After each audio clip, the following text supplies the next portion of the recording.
Saginaw Valley State University football is on the air.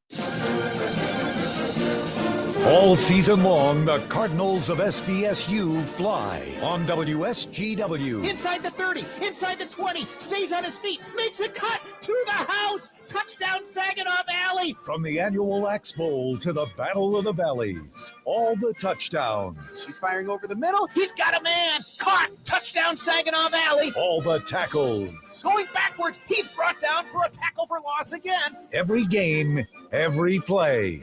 SVSU Game Day coverage on WSGW is brought to you by Auto House of Linwood, Bicycle Village, Euclid Avenue Coins, Morgan's Auto Repair, Curveball Collectibles, Wilson's Cheese Shop, Randy Wise Chrysler Dodge Jeep Ram in Clio, Romero Meat Market, Jenny's Party Store, Michigan Heroes Museum, and Sign Tech.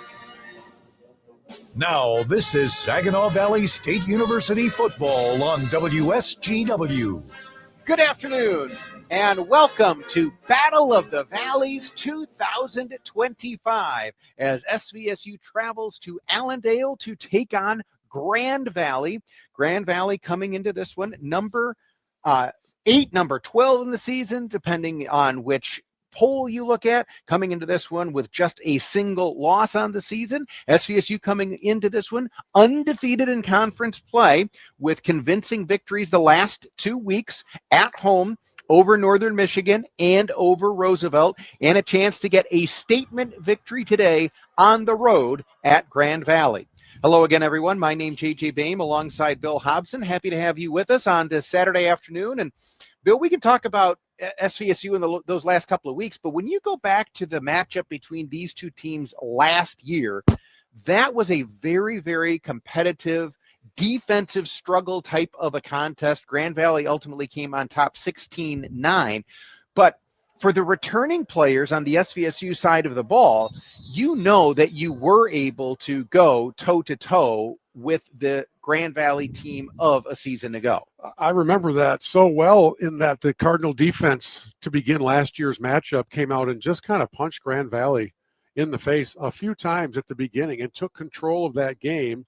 It ends up being a one-possession or one-score game, and I think that in and of itself surprised an awful lot of people. Well, today we see this matchup between a Cardinal team that is still, I don't know that it's clearly marked its identity as a defense yet. And they come into this game on the road, the Battle of the Valleys, a little bit undermanned in the secondary. And I'm going to go out on a limb and guess that Grand Valley is aware of these things. And so it's really going to be incumbent on that front part of the Cardinal defense to put pressure on a really solid passing quarterback and a passing attack. We'll get into some of the numbers here in the moments ahead, but Grand Valley is not necessarily a dynamic rushing offense, but they do know how to move the ball through the air. Having said all of that, the Cardinals can move the ball as well if they are clicking on all the cylinders, and today they're going to have to click on all the cylinders. There are really 2 circled games on the schedule every year, Grand Valley and Ferris State. Last year, both of those games were single possession games, and the Cardinals came out on the short end of both of them. And today you get your first look at the first rivalry game to see whether or not they can flip that script. And if anybody wonders how big of a matchup this is, ESPN's College Game Day spotlighted the game this morning. Did you have something to do with that? Yeah, I made some calls. You know, Reese Davis having his mid-Michigan roots back in his early days at Channel 12. Yeah, it was just surprising to see that they were popping up there. I was like, oh, so there is some attention being given to this game, and it's well-deserved attention. This is a great rivalry that, unfortunately, for Cardinal fans, has largely been controlled by Grand Valley. I think it's to the tune of like 42-11 record or something along those lines. And unfortunately for the Cardinals, it's been a long run since SVSU has been able to be on the winning side of the rivalry, despite some of those very close contests in recent seasons, including last year that you referenced. And as you talked about, Grand Valley, when they pass the football, they aren't getting the dink and dunk type passes. Their 3 leading receivers coming into this game, their average per reception 16.2 yards, 16.4 yards, 19.1 yards. These are players who are looking to get deep down the field and make big plays in the passing game, and that's been a big part of Grand Valley's offensive success when they've had the football. And it's interesting because when you look at their totals, the numbers really aren't that gaudy. Like Grand Valley averages 228 yards passing per game. It's not going to drop your jaw or have you get the kids in here and look at these stats. What they do is they do it effectively, they do it efficiently, and they use it to move the chains. It's not easy to pinpoint what the primary motivator or primary machine is for this Grand Valley offense. We just know that it's a pretty well-lubed machine, and it's very effective to leading them all the way to a record of 4-1, 2-0 in the conference. At the same time, the Cardinals are also 2-0 in the conference. We understand that having picked up some losses out of conference is going to really put a challenge when it comes to national rankings. You're not going to get those, but you still have control of your own fate in your hands if you win out. And today will be one of the two toughest tests remaining. And for SVSU, I think you can see some of the adjustments that were made during the bye week, coming out of the bye week. SVSU has changed some personnel on the defensive side of the football. Last week, we saw SVSU go with a lot more of a 3 down lineman front, meaning 3 defensive linemen instead of 4 defensive linemen, and several times going to a 3-3-5 look. So 3 down linemen, 3 linebackers, 5 defensive backs. So you put those things on film, you make the other team have to prepare for them, but then you also give your personnel an opportunity to work in those different packages. So if that is what the coaches determine is going to be most effective today against Grand Valley, you now have some game experience running those. Yeah, and we need to also pay attention to the fact that this is being played in Allendale. Yes. Grand Valley is really, really confident and solid there. And in fact, playing this series over there has been pretty lopsided in Grand Valley's favor. First of all, I mentioned they lead the series 42-11. They've won 12 consecutive, 20 of the last 21, and they're 24-2 at home against SVSU. What does all that mean? Well, you don't play games on paper. Correct. The stats get thrown out the window. What are all the other cliches that we can draw? But they all the stats get thrown out the window, except that you do have to understand that when it's something like 24-2, that's not an aberration. That's not a mistake. That's not a blip on the radar. That means this team is very comfortable in their home confines, and it's up to the Cardinals to come in, and I believe early, make some statements that we are not worried about where we're playing this game. We are here to win this game. Grand Valley historically is a really difficult team to come from behind and beat. So you cannot afford to dig a hole early. The Cardinals have to get out strong, have to get out early, have to really make a statement here on the road. SVSU on the road for Battle of the Valleys 2025 against the Lakers of Grand Valley. When we come back, we will hear from SVSU head coach Ryan Brady and get his thoughts on today's matchup with Grand Valley, his alma mater. That's coming up. You are listening to Saginaw Valley State University football. In Old Town Saginaw, there's a pizza place folks can't stop talking about, Old World Pizzeria. Founded by folks who grew up right here in Saginaw, every pizza made from scratch every day with 3-day fermented dough, unbleached flour, imported ingredients. It's about simplicity, craft, and passion. But best of all, it's for everyone. Neighbors, food lovers, folks who just want something real and good. Old World Pizzeria, your community, your pizza. This is Eric Shevchenko of Old World Pizzeria in Old Town Saginaw. Come on down and get a slice. Looking for the best spot near SVSU for all your party needs? Jenny's Party Store on Bay Road, south of campus and north of Tittabawassee has you covered. Family owned and operated, Jenny's has it all. Specialty beer, wine, and liquor to elevate any occasion. Need a keg for your next get-together? They've got that too. And right next door, check out Twisted Smoke and Vape, your vape headquarters, with the best selection around. Jenny's Party Store and Twisted Smoke and Vape, the official tailgating stop for SVSU football. Your one-stop shop for everything you need. At Saginaw Valley State University, every student is unique. It's not just about learning, it's about thriving and standing out. With over 100 programs and dedicated faculty, SVSU helps you discover passions, push boundaries, and make lifelong connections.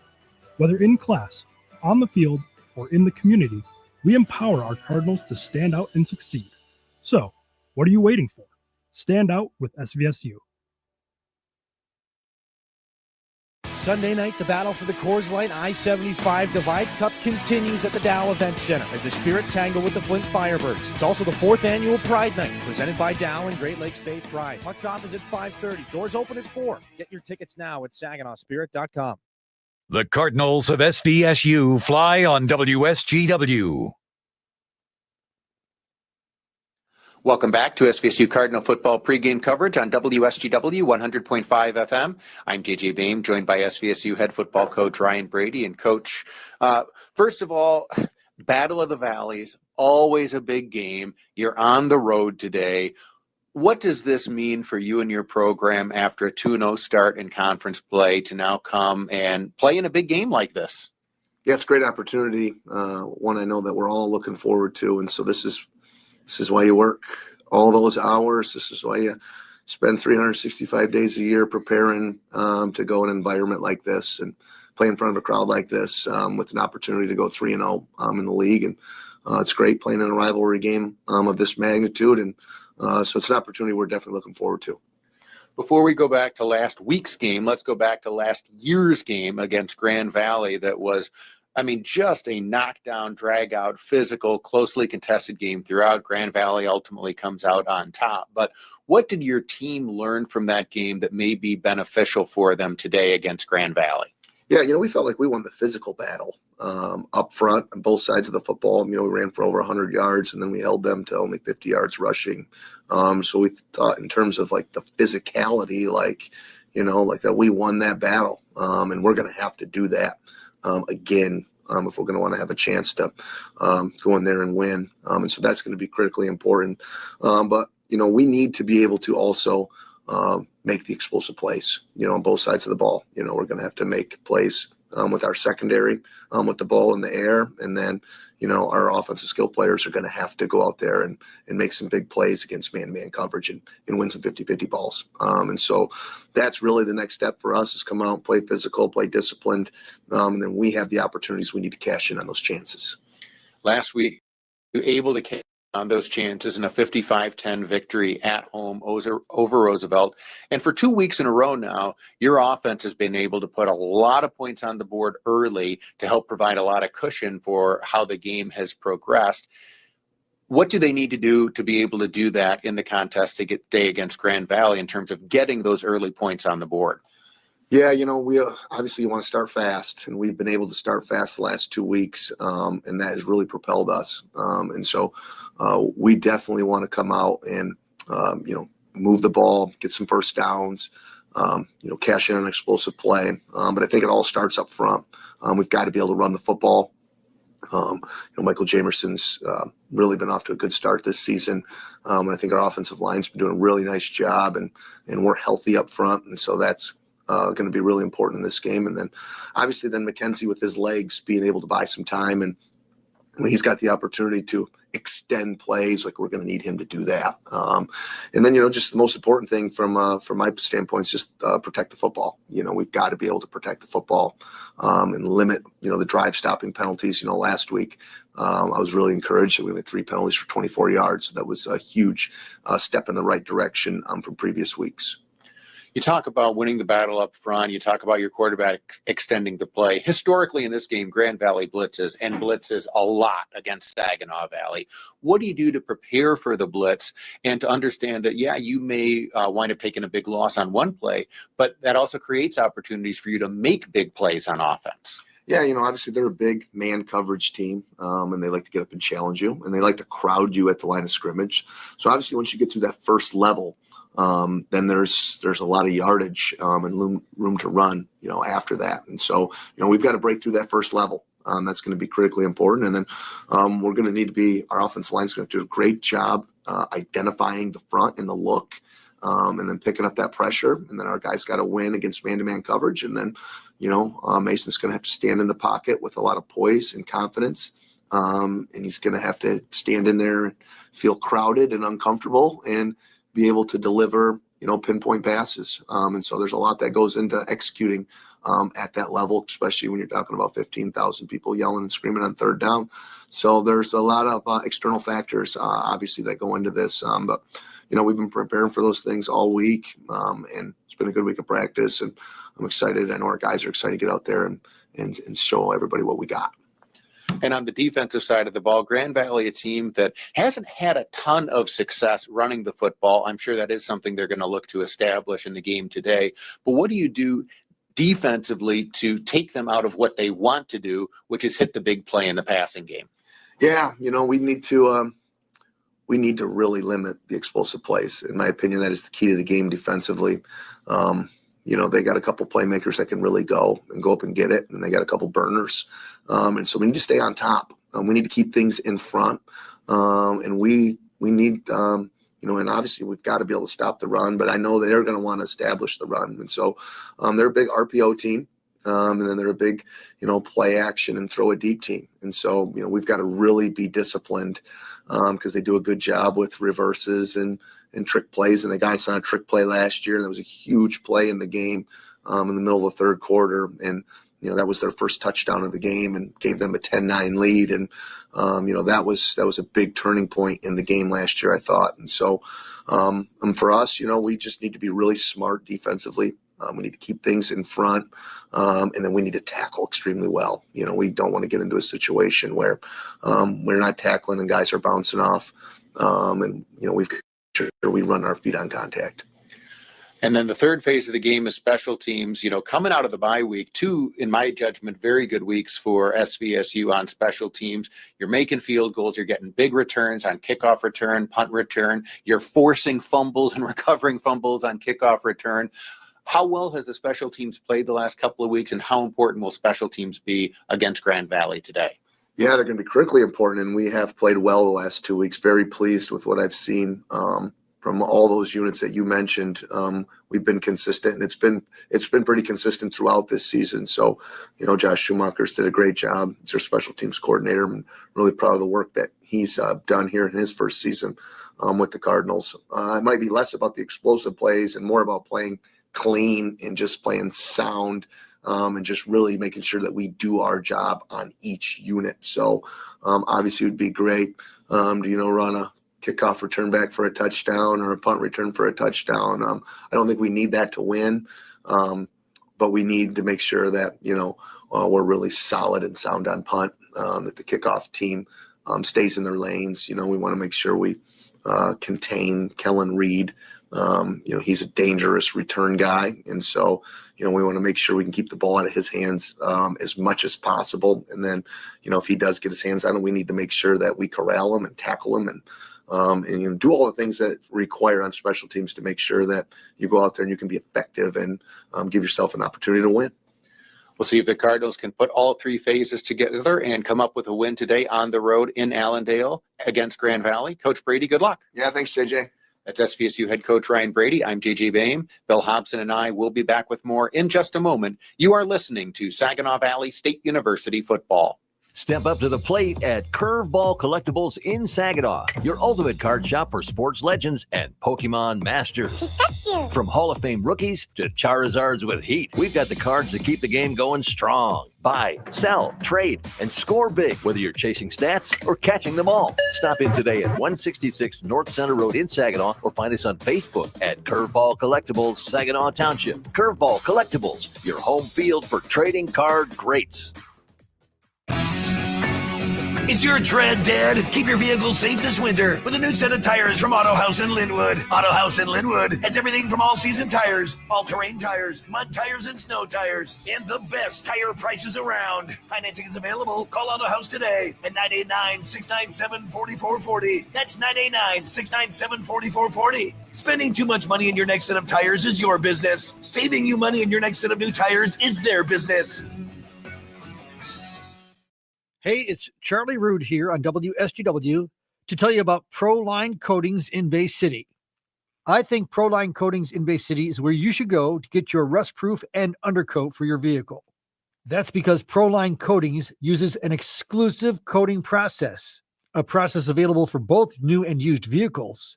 Though if it's done for your new vehicle, you get a lifetime warranty. This ProLine Coatings process only needs to be done once to keep your vehicle protected. What's the secret? Only Proline Coatings is using military spec waxed-based rust-proof and undercoat products.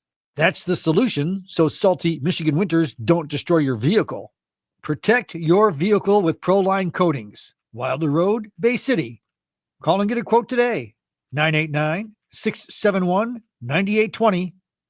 989-671-9820. Proline Coatings, Wilder Road, Bay City. This is Saginaw Valley State University football on WSGW. JJ Bain, Bill Hobson back, counting down to kickoff for today's Battle of the Valleys matchup between SVSU and Grand Valley. Couple of GLIAC games already underway. Ferris State on the road at Michigan Tech in a battle of a couple of nationally ranked teams. Ferris State currently number 1 in the country, Michigan Tech number 16 in the country in Division II football. Ferris State on the road with the lead 21-3. That game now early in the third quarter. In the second quarter, Davenport on the road is leading at Wayne State 21-0.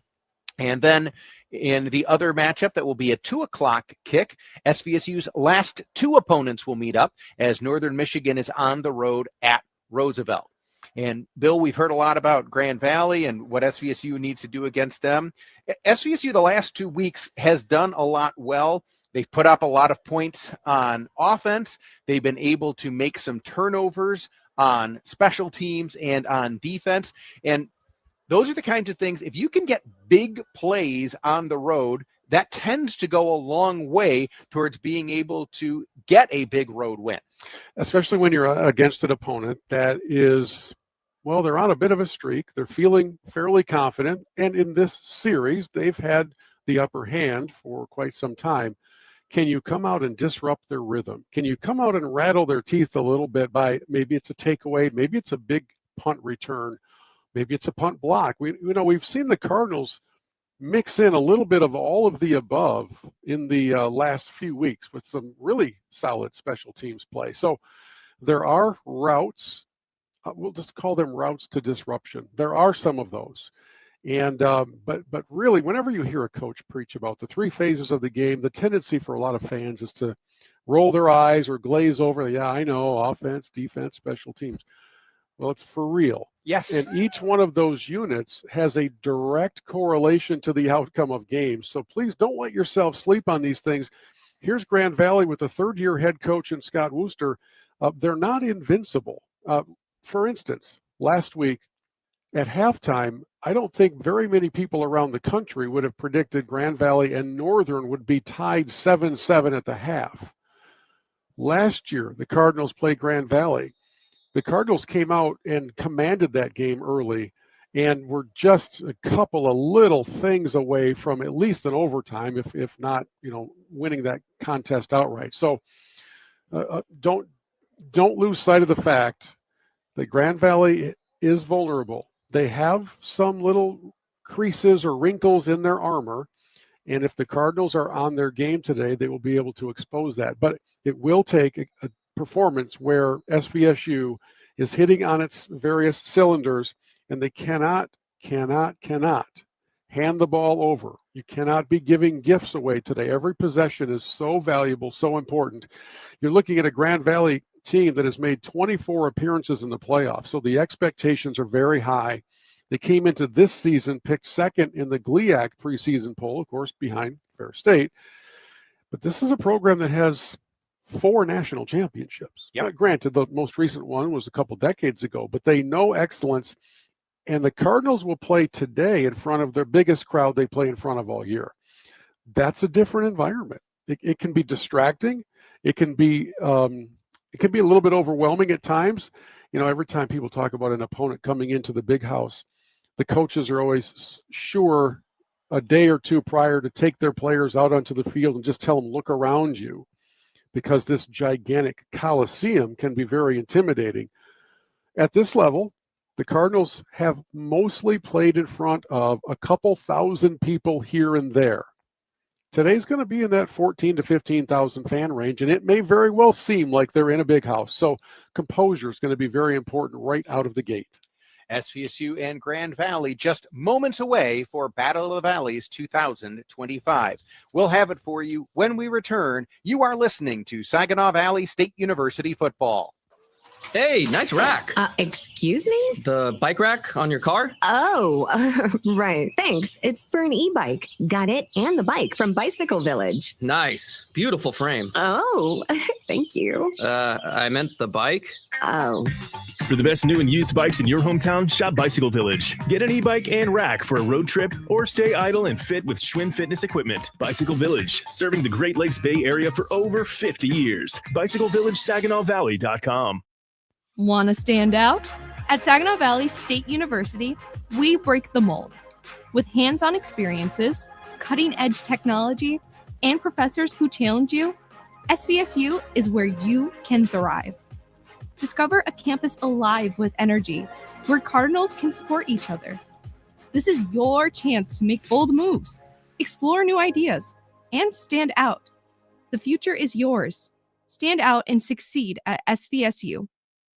Looking to stay in touch with your community? Check out Great Lakes Bay Connections, a collection of shows and podcasts bringing you local voices, telling local stories from local people. Great Lakes Bay Connections features Hey, Great Lakes Bay, Generating Gratitude. That's what she said. United Shades of Gray, Mi Gente on Air, and more. Listen weekends on WSGW, anytime on your favorite podcasting app or at WSGW.com.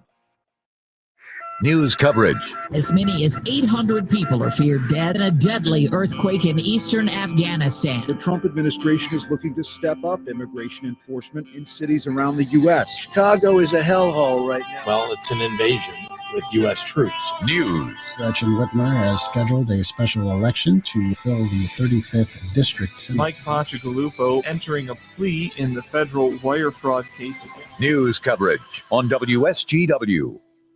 Broadcasting from the Stormmaster Exterior Studios, WSGW, Saginaw, Bay City, Midland, WSGW-FM, Carlton. JJ Beam, Bill Hobson back as we are counting down to kickoff for today's GLIAC matchup between SVSU and Grand Valley. Lots of things that we'll be interested to see how this game plays out. But Bill, one of the things I'll be looking for is how often does Grand Valley go to the ground? Coming into this game, Michael Jamerson, SVSU's leading running back, he comes into this game with 70 carries. Mason McKenzie, the SVSU quarterback, comes into this game with 67 carries. For Grand Valley, their leading ball carrier, Sion Uzma-Harper, the running back, he's got 27 carries. And then Brady Drogosh, the quarterback who comes in as a running quarterback for them, he's got 22 carries. Yeah, that's on the season, not last week. Correct. Right? Just make sure we define these terms, because that is a team that is definitely focusing on moving the ball through the air. And they have a two-headed monster at quarterback. So one of their quarterbacks is the passer. And that's Schuster. And then the other one is kind of like that Taysom Hill comparison. If you're an NFL fan, Drogosh can mix in the pass, but is more likely to be out there for his legs, kind of like Nick Patterson does for the Cardinals when he comes in short yardage situations. So I'm not sure how Grand Valley is planning to poke at that Cardinal defense, but the statistics would indicate and the trends would indicate that they will most often be doing that through the air. For SVSU, Cardinals in their all-white road uniforms today. White jerseys, white pants, red numbers, blue helmets with the red Cardinal emblem on them for SVSU. Grand Valley going with the all-black home uniforms today. So black pants, black jerseys, white numbers, and black helmets with the blue GV emblem for Grand Valley. What a great turnout, by the way, from the Saginaw faithful making their 2.5-hour journey over to Allendale. It's fun to see on the far sidelines. Lots of red over on that side. And this game was an early sellout. So if you did not have your tickets well in advance of today's contest, you got standing room tickets. And yes, there are SVSU people who went and got those standing room tickets. But it is going to be a packed house today. It's a breezy day in West Michigan. The colors starting to change on the trees, very similar to what I see around the Great Lakes Bay region, where you still have a fair amount of green, but you're starting to see some yellows and oranges and reds as well. We call this optimal golf season. I mean, football season. Oh, I don't know what I was saying. It's okay to be both. Well, just outside one of the sides of this stadium, right behind the press box side, is a wonderful golf course on the campus of Grand Valley called the Meadows, where they host multiple state championships. And so it's a wonderful setting all the way around as the colors are finally starting to change. We have the coin toss officially recorded. The team captains are shaking hands, and it is about high time we get this show on the road, the much anticipated Battle of the Valleys. And if you didn't hear it during the pregame show, I think both JJ and I were surprised and pleased to see that even on ESPN's College Game Day today, they focused on this matchup, the Battle of the Valleys, as one of their big Saturday showdowns. So it's kind of fun to have the eyes of the nation on the SVSU and Grand Valley game. SVSU won the toss and deferred, and I bring that up only because the last 2 weeks SVSU won the toss and elected to receive the opening kickoff. Yeah. So today on the road, Ryan Brady makes a different decision. His team wins the toss, and they elect to defer, which means then Grand Valley now will receive the kickoff. SVSU will kick off. But on a windy day, that also gives you the opportunity then to make sure you've got the wind at your back in the fourth quarter. Having those choices on a day where the environmental factors come into play, it's more than just pointing a direction. You have to give some forethought to that. I remember years ago when when the great Lions coach Marty Morningweg in overtime against the Bears decided to give the Bears the ball but take the wind. That's why he's a former Lions coach. Inauspicious is, I believe, the best adjective I can use for the Marty Morningweg era in Detroit. One of the many reasons. Now, just to be fair, as a Bears fan who grew up in Chicago, Mike Ditka did that once also. And it worked. But he had the 85 Bears defense going out on the field. Fairly good point. And here we go. Tegan Lenderick, the SVSU place kicker, has it teed up at the 35-yard line. Cardinals will fly from right to left here in the opening quarter, and Lendering, with the wind at his back, sees this one land 8 yards deep in the end zone. Grand Valley will bring it out for a touchback. And for SVSU, it will be interesting to see just how many players the Cardinals are able to rotate in the secondary. Cardinals have had a lot of injuries beset the defensive secondary, and then a lot of illness go through that particular position group this week, hoping that some of those guys who are battling illness earlier in the week are going to be able to go today, but we'll have to see whether or not that proves true for SVSU. Andrew Schuster, the 6'2", 205-pound redshirt freshman out of Chippewa Valley in Macomb County, gets the start at quarterback for Grand Valley. And again, he lines up out of the shotgun on first down. And here's a delayed handoff. SVSU bottles it up, and not much running room there. Some patience shown there by Uzma Harper, maybe got a yard, but SVSU did a good job in the trenches on that opening running play. Yeah, that play was intended to go between the tackles, and Uzma Harper, there's one school of thought that says the running back needs to be patient and wait for the hole to get to him. In that case, he basically stood still while white jerseys collapsed around him. So a really good first play on defense for the Cardinals as they stop that run a little short of the line of scrimmage. Uzma Harper also comes up limping on that play. So now an empty set for Grand Valley. They give it on the jet sweep to the far side. SVSU is there, and this one's going to go for no gain as Derek Woods, who is a running back, lined up as a slot receiver that time. They brought him in motion, gave him the handoff, but he's brought down for no gain. It's going to be 3rd and about 8 or 9 coming up for Grand Valley. Very good read on that play by the Cardinal defense. They were not fooled by the motion, and they stayed right with Woods. And so now it's 3rd and we'll call it 8 for Grand Valley. They brought Kellen Reed in motion. And Schuster now coming up to the line of scrimmage. Cardinals going 3 down linemen here looking for a pass. And Schuster stepping up in the pocket. Now he's going to try to take off and run. He's brought down from behind by Christian Bovin right at the line of scrimmage, and an early 3-and-out forced by the Cardinal defense. Yeah, the left-handed Schuster was looking to his right at one receiver the entire route, and that receiver never got open. Bovin comes in behind and makes the sack, and the Cardinals could not have scripted a better opening defensive series. So Grand Valley will be forced to bring out Trace Hergich, senior punter out of Wheaton, Illinois. Braden Hill, who's had some good punt returns for SVSU this season, is deep to receive. Good snap, rugby style punter. Very low, takes a Grand Valley bounce, and Braden Hill fields it on a hop, brings it along the near sidelines, takes a hit out of bounds. No flag forthcoming. I certainly thought that looked like a late hit on Keegan Sell, who was playing on special teams for Grand Valley, but SVSU will still have good starting field position. Now, if that's like Lions Chiefs, give it about 2 minutes, and then a flag will come out. Really good opening series for the Cardinals, and they take over now in solid field position. By the way, at some point today, we may very well see SVSU debut its own version of Dion with a little two-way play by Terrence Brown Jr. We'll see if that develops, and we'll explain why that could be as this game progresses.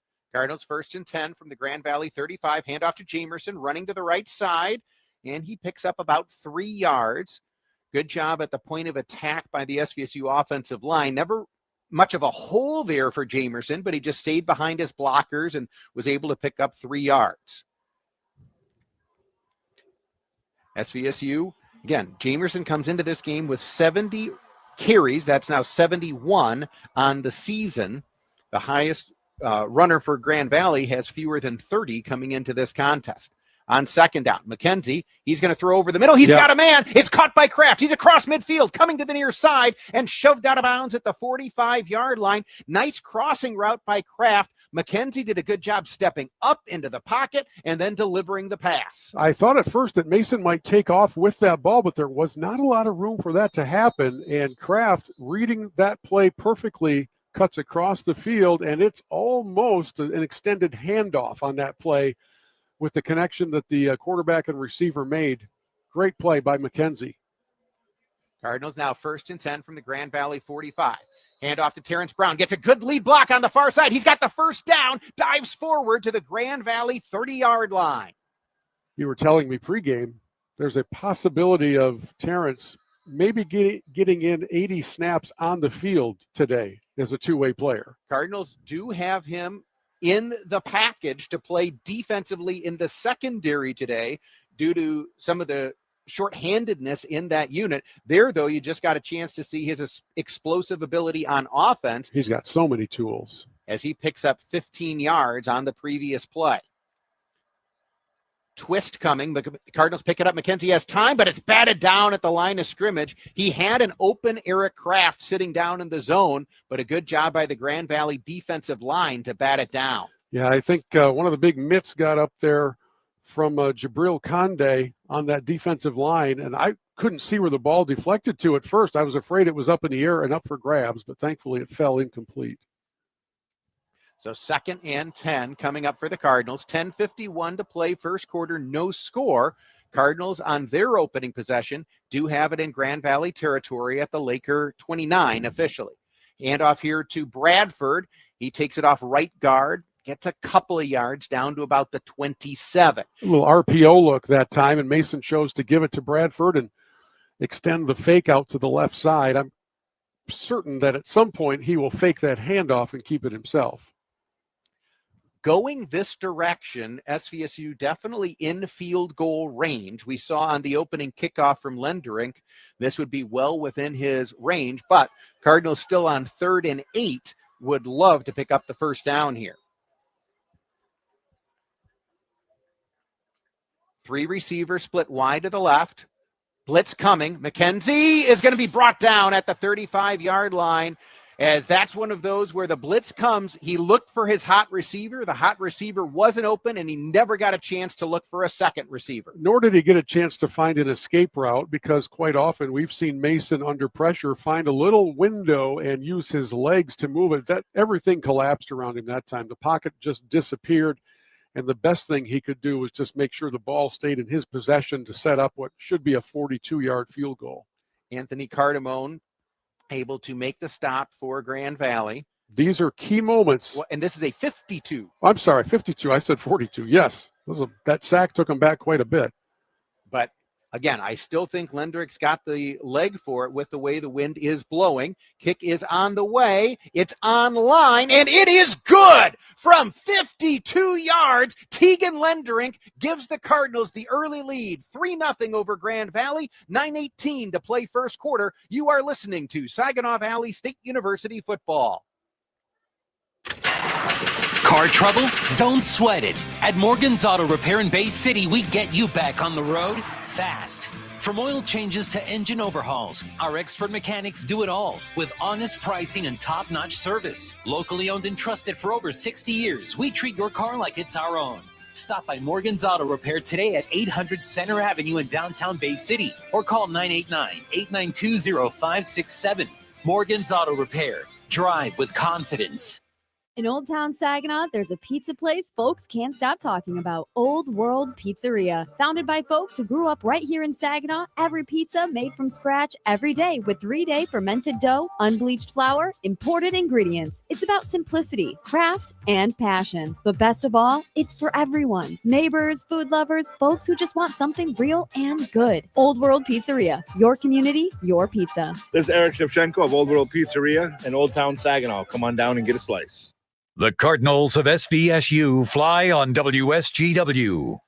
JT Bain, Bill Hobson back where SVSU able to force a 3-and-out on defense, get some nice chunk plays on offense, and then Tegan Lendrick connects from 52 yards away to give SVSU an early lead on the road. That was fun. That was impressive, and it was needed. You definitely want to get the first points on the board when you're on the road in a big crowd, in a big setting, in a rivalry game.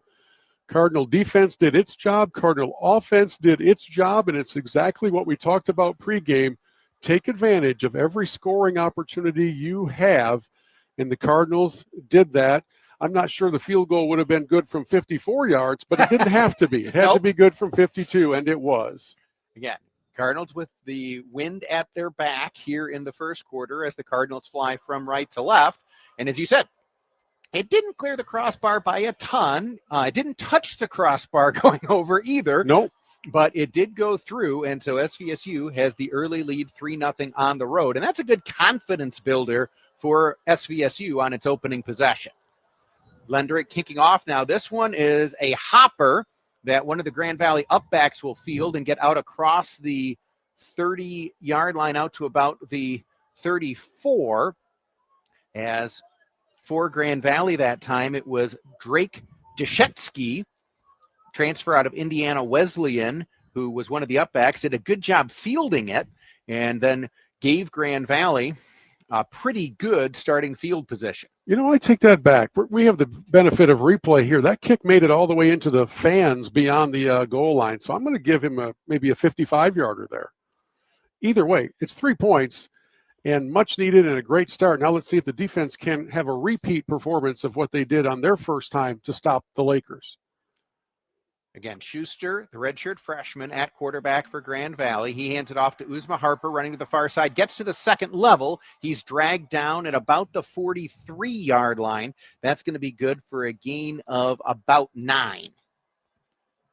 Commitment to the run. Grand Valley has not done that a lot this year, but it worked that time. Just took it to the left side and found a crease. And then for SVSU was Christian Ellison, able to ride him down for the tackle, but it now gives Grand Valley a lot of options on 2nd and 1.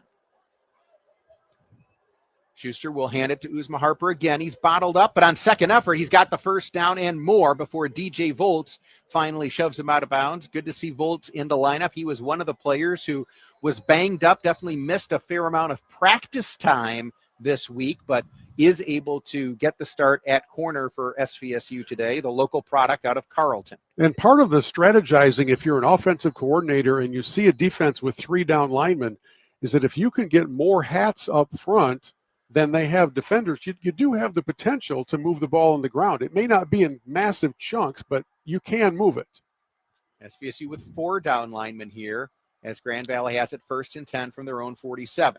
Hand off to Uzma Harper again. This time he's hit right at the line of scrimmage.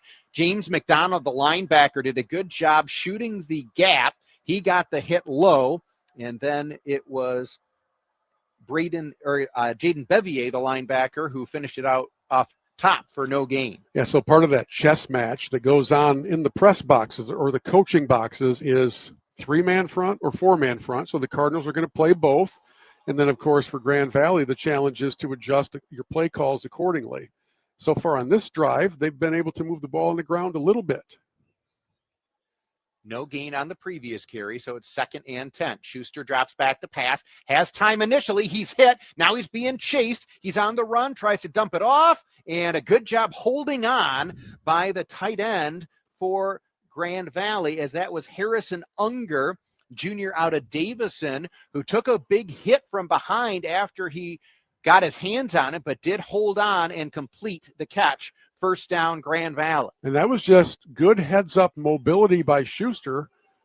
There was a flag on the play. We saw it. I didn't see it come out until late. Head referee Jason Dribble, as you might expect, spotted an ineligible Laker receiver downfield. When the quarterback Schuster rolled out to his right, the lineman decide whether he's still going to throw or take off and run. They thought he was running. He stopped the pass, and they were too far downfield. So that's a big penalty. Now move things back to 2nd and 15. And it takes a 1st down play. play. Right off the board. Off the board. So that is indeed a costly penalty against Grand Valley. SVSU with the early lead, 3-0, 6:50 to play here in the opening quarter. 2nd and 15. Schuster hands it off, coming to the near side. Good job by McDonald, the SVSU linebacker, again to wrap up the tackle. I think that was a change at running back that time. That was not Uzma Harper who got it. It was Kenneth Jones who had checked in. He's not going to get much, maybe a yard on the play. It's going to be 3rd and long coming up for Grand Valley. And the Cardinals really showing speed to pursue any run around the edges. That time they went right after it. There was nowhere for that play to go. So it remains 3rd and 15. We'll see whether or not SVSU brings pressure or elects to drop back. 3 down linemen. Now they do send a 4th rusher. Schuster trying to set up the screen. SVSU read it initially, but now it's well blocked, and it's a big play coming down the near sideline. This is going to go all the way. Pascal Jolman with the catch, takes it, touchdown Grand Valley. So there was one Cardinal defender who recognized the screen just a half a beat late. That was Jaden Bevier, who had begun to rush the quarterback, saw what was developing behind him, turned around, but couldn't quite get to the back. He got outrun in the first 10 yards, and after that, the secondary was nowhere to be found, and what should have been a pretty easy stop for the Cardinals turns into a massive screen pass touchdown for Grand Valley. Extra point is on the way, and it is good. So Grand Valley has now taken the lead, 7-3. You are listening to Saginaw Valley State University football.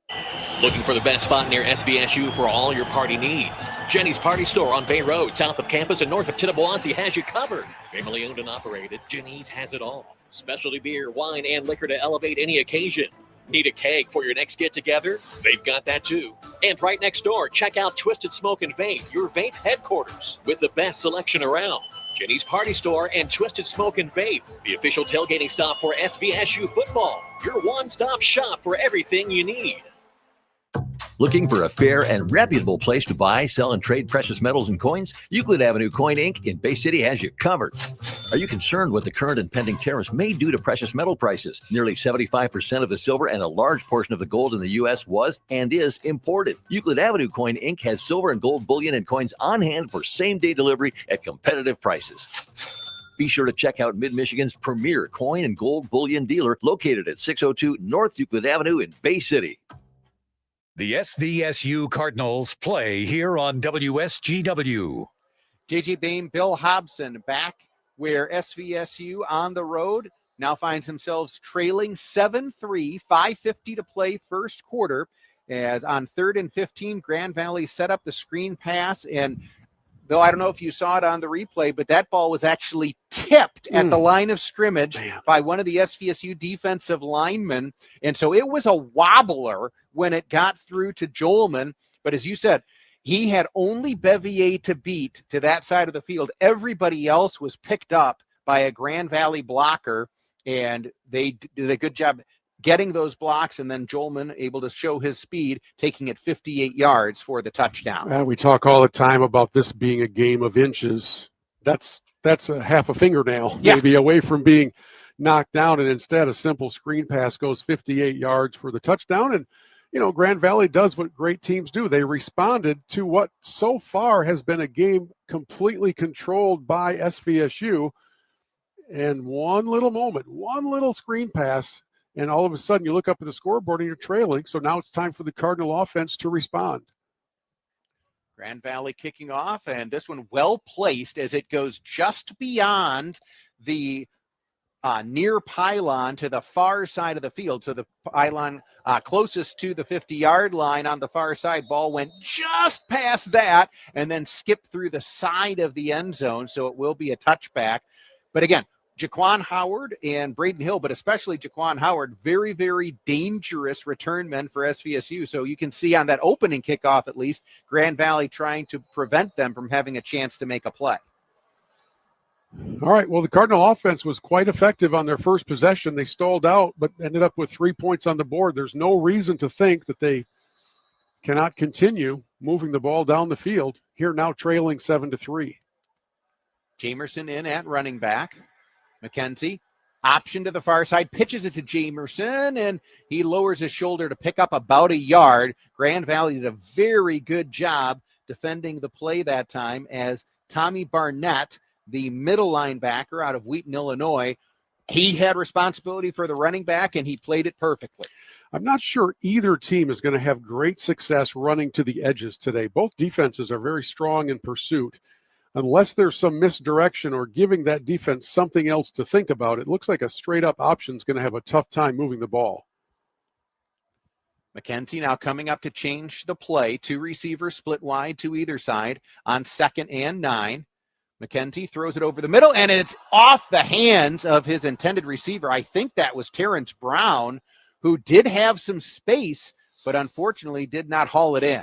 He not only had a little space, there was a crease that he was running to on that slant pattern that might have resulted in him still running right now. So big drop there. Can't have those. Now it's 3rd and 9, and that play had potential to be a big-time conversion. So now SVSU looking at 3rd and long, 3rd and 9 from their own 26. Grand Valley leading early 7-3. McKenzie takes a high snap, has time. Now he's hit and will be brought down inside the 20-yard line. Good protection initially, but Grand Valley then was able to eventually get home with the sack, as Kamani Potts was able to come around the left defensive end position and get to the quarterback. And one thing that Grand Valley is doing very well is they are really filling what would be potential running lanes for Mason. As McKenzie goes back, all season we have seen him find those creases and take off. And at least in the first 2 possessions, there really hasn't been any escape route left open for him. Tegan Lendrick gets away a very high punt here. And it is fielded at the 35-yard line. Uh-oh. And now a couple of broken tackles by Kellen Reed as he gets across midfield and will take it down to the Grand Valley 45-yard line. So actually that was Lynn Weichel, number 1, not number 7 on the reception of the punt for Grand Valley. There is a penalty on the play. It seems like the kind of return where somebody might have gotten pushed in the back, but we will wait to see the official indication here. There also was contact with, it is going to be running into the punter. So they're going to repeat 4th down, give another chance at a kick. It wasn't the egregious roughing of the kicker. It was the running into. So the Cardinals still face 4th and 12 as opposed to being awarded an automatic first down. I did not see the contact. I was looking downfield and did not see the punter get hit. And as you said, it was not one of those who were so egregious that when you're watching it live, you catch it. But there was contact. And because of the good return by Weichel, SVSU will elect to re-kick. Good snap to Lendrink. Grand Valley trying to set up the return again. Great punt. Weichel backpedals to his own 20-yard line, nearly loses his footing, and he lost the football. Saginaw Valley strips it. Terrence Brown with the strip and the recovery of the fumble for Saginaw Valley. He literally took it out of his hands while he was still standing, and it was a one-on-one showdown, and Brown just reached over and took it and was still standing like the ball never hit the ground. I have not seen that in a very long time. It's like the Statue of Liberty play, except the players are on opposite teams. What a play.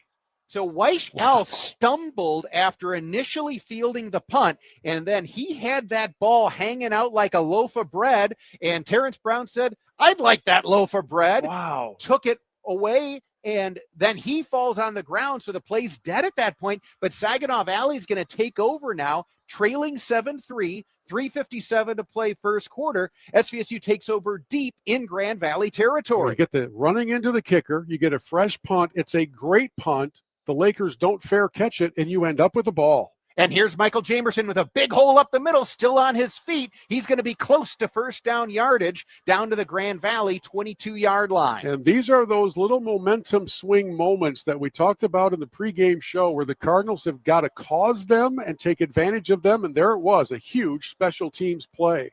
Jamerson did pick up 10. McKenzie has time, looked right, now looks left, and he's just going to throw it away. The Cardinals that time had 3 receivers split wide of the numbers to the right side, the far side of the field, but nothing ever went right with that play. That's a very good way of putting it. And by the way, if you're going to throw the ball away, go ahead and throw the ball away because that one was in a perilous position. You don't like to see that. So SVSU now will have it 2nd and 10 from the Grand Valley 21, in between the 22 and 21-yard line. Cardinals already have converted a field goal in this direction, but the Cardinals would love to get a touchdown after the turnover. Blitz coming. Cardinals pick it up. McKenzie backpedaling. He heaves it up for the far corner of the end zone. And now a penalty flag comes down. Braden Hill was trying to get back to the football, and he's going to draw the penalty on Deontay Pippin, the Grand Valley defensive back.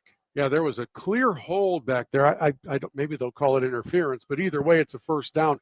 I actually thought we were going to see a flag in the backfield because one of the Cardinal linemen did hold to keep McKenzie going, keep him upright. That was not called, and instead they do go with pass interference. So the Cardinals will pick up 15 yards and a first down on a drive that stays alive. And McKenzie did a good job backpedaling. And then, yeah, we can see it now on the replay. There was a clear grab of the left arm of Braden Hill because McKenzie threw it up to a spot and Braden Hill was going to go try to get to it. And now SVSU is going to have it 1st and goal from right around the Grand Valley 5-yard line. Jamerson on the direct snap, fakes the toss to McKenzie, keeps it himself, and pushes the pile down to about the 2-yard line. Yeah, right before that snap, McKenzie and Jamerson both shifted one slot to the right, and I thought, well, were they lined up incorrectly? No, they were lining up in a wildcat formation. We've also seen numerous times this season where Nick Patterson will come in at quarterback and take that snap and just take off with it because he's so big and hard to bring down. That time the Cardinals ran a little trickeration, and now they go back to the more traditional arrangement with McKenzie behind center in the shotgun with Jamerson to his right. 2nd and goal from the 2. McKenzie, play action, rolling to his right, and it's incomplete. He had McCoon open in the back of the end zone. He threw it to the goal line where Hill was tightly covered. And fortunately, that one was not intercepted. That was a half a step away from going 98 yards the wrong direction. Yikes. Now, McKenzie was under pressure, so he didn't have a lot of time to survey the scene. But if he had, Tyler McCoon, who was also running a pattern to that side of the field, was wide open. Absolutely have to punch this ball in the end zone for the Cardinals now on 3rd and goal. 2:36 to play in the opening quarter. Somebody's burning a timeout. I don't know which team called it. I think maybe Grand Valley did. They haven't signaled it either on the field or on the scoreboard. Now they are putting it up on the scoreboard, or at least I didn't see them signal who it was against, but now they are taking it off the scoreboard for Grand Valley. You know, tracing the series of events that led to this point. And by the way, Grand Valley's head coach Scott Wooster is talking with the officials all during this timeout. I'm not sure about what. Tracing what led to this moment, you've got a running into the kicker penalty against Grand Valley. So the Cardinals have to punt again. They get a fantastic punt. I don't know why the receiver for Grand Valley doesn't fair catch it. He had nowhere to go, but he didn't. And Terrence Brown, who was going to take 80 snaps on the field today or whatever, comes down and just removes the ball from the return man. And that's what sets up this opportunity now on 3rd and goal. So the Cardinals line up with Jamerson as the Wildcat. They've got extra linemen in. This is just jumbo package. On 3rd and goal, Jamerson trying to find a lane. He won't. He's going to be brought down behind the line of scrimmage. So the Cardinals had extra offensive linemen in. They had tight ends in, but they also didn't have somebody who was a passing threat in the eyes of Grand Valley. So they all pinch in, and Jamerson's going to lose a couple of yards on the play. You know, the only drawback to that idea is that there's no mystery to the play. Yes. Everybody in the stadium knows what's going to happen, and unless you execute it perfectly, it's doomed to be tackled for a loss, and it was tackled for a loss.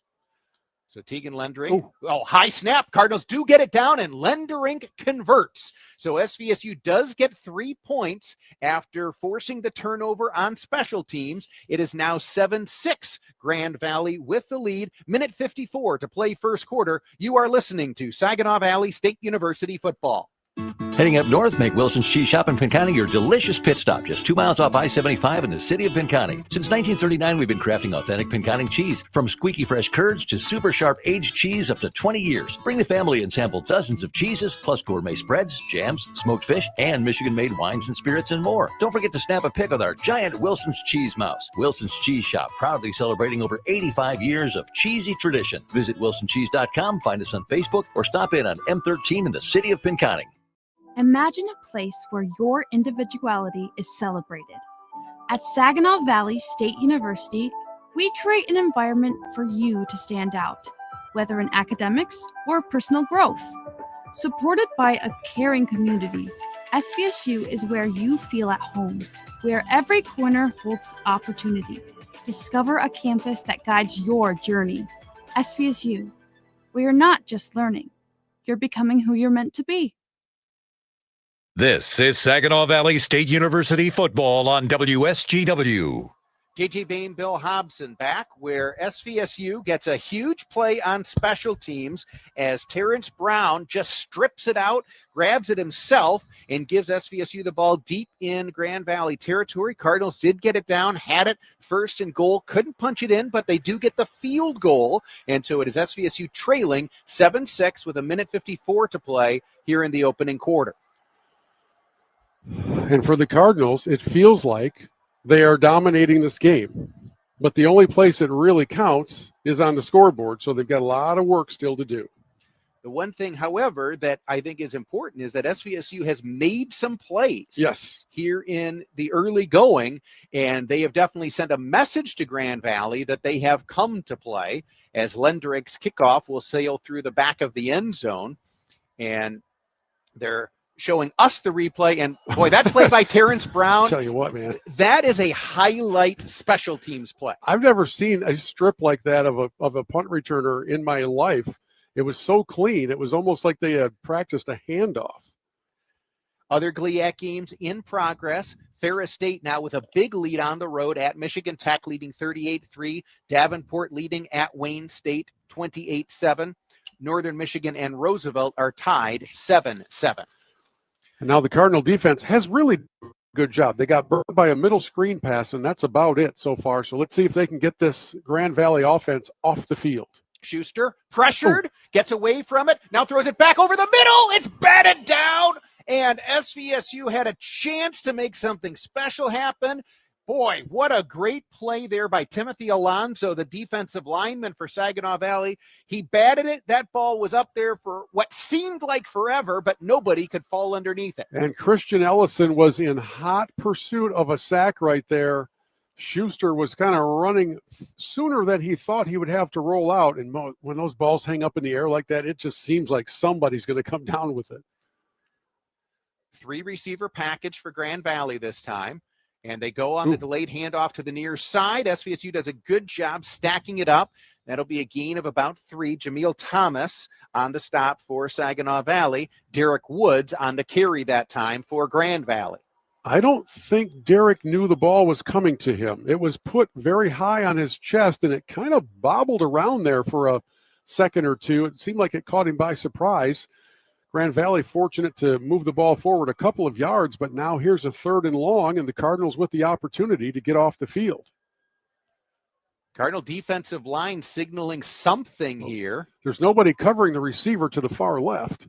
Schuster under pressure, backing up. He throws over the middle, and it's caught.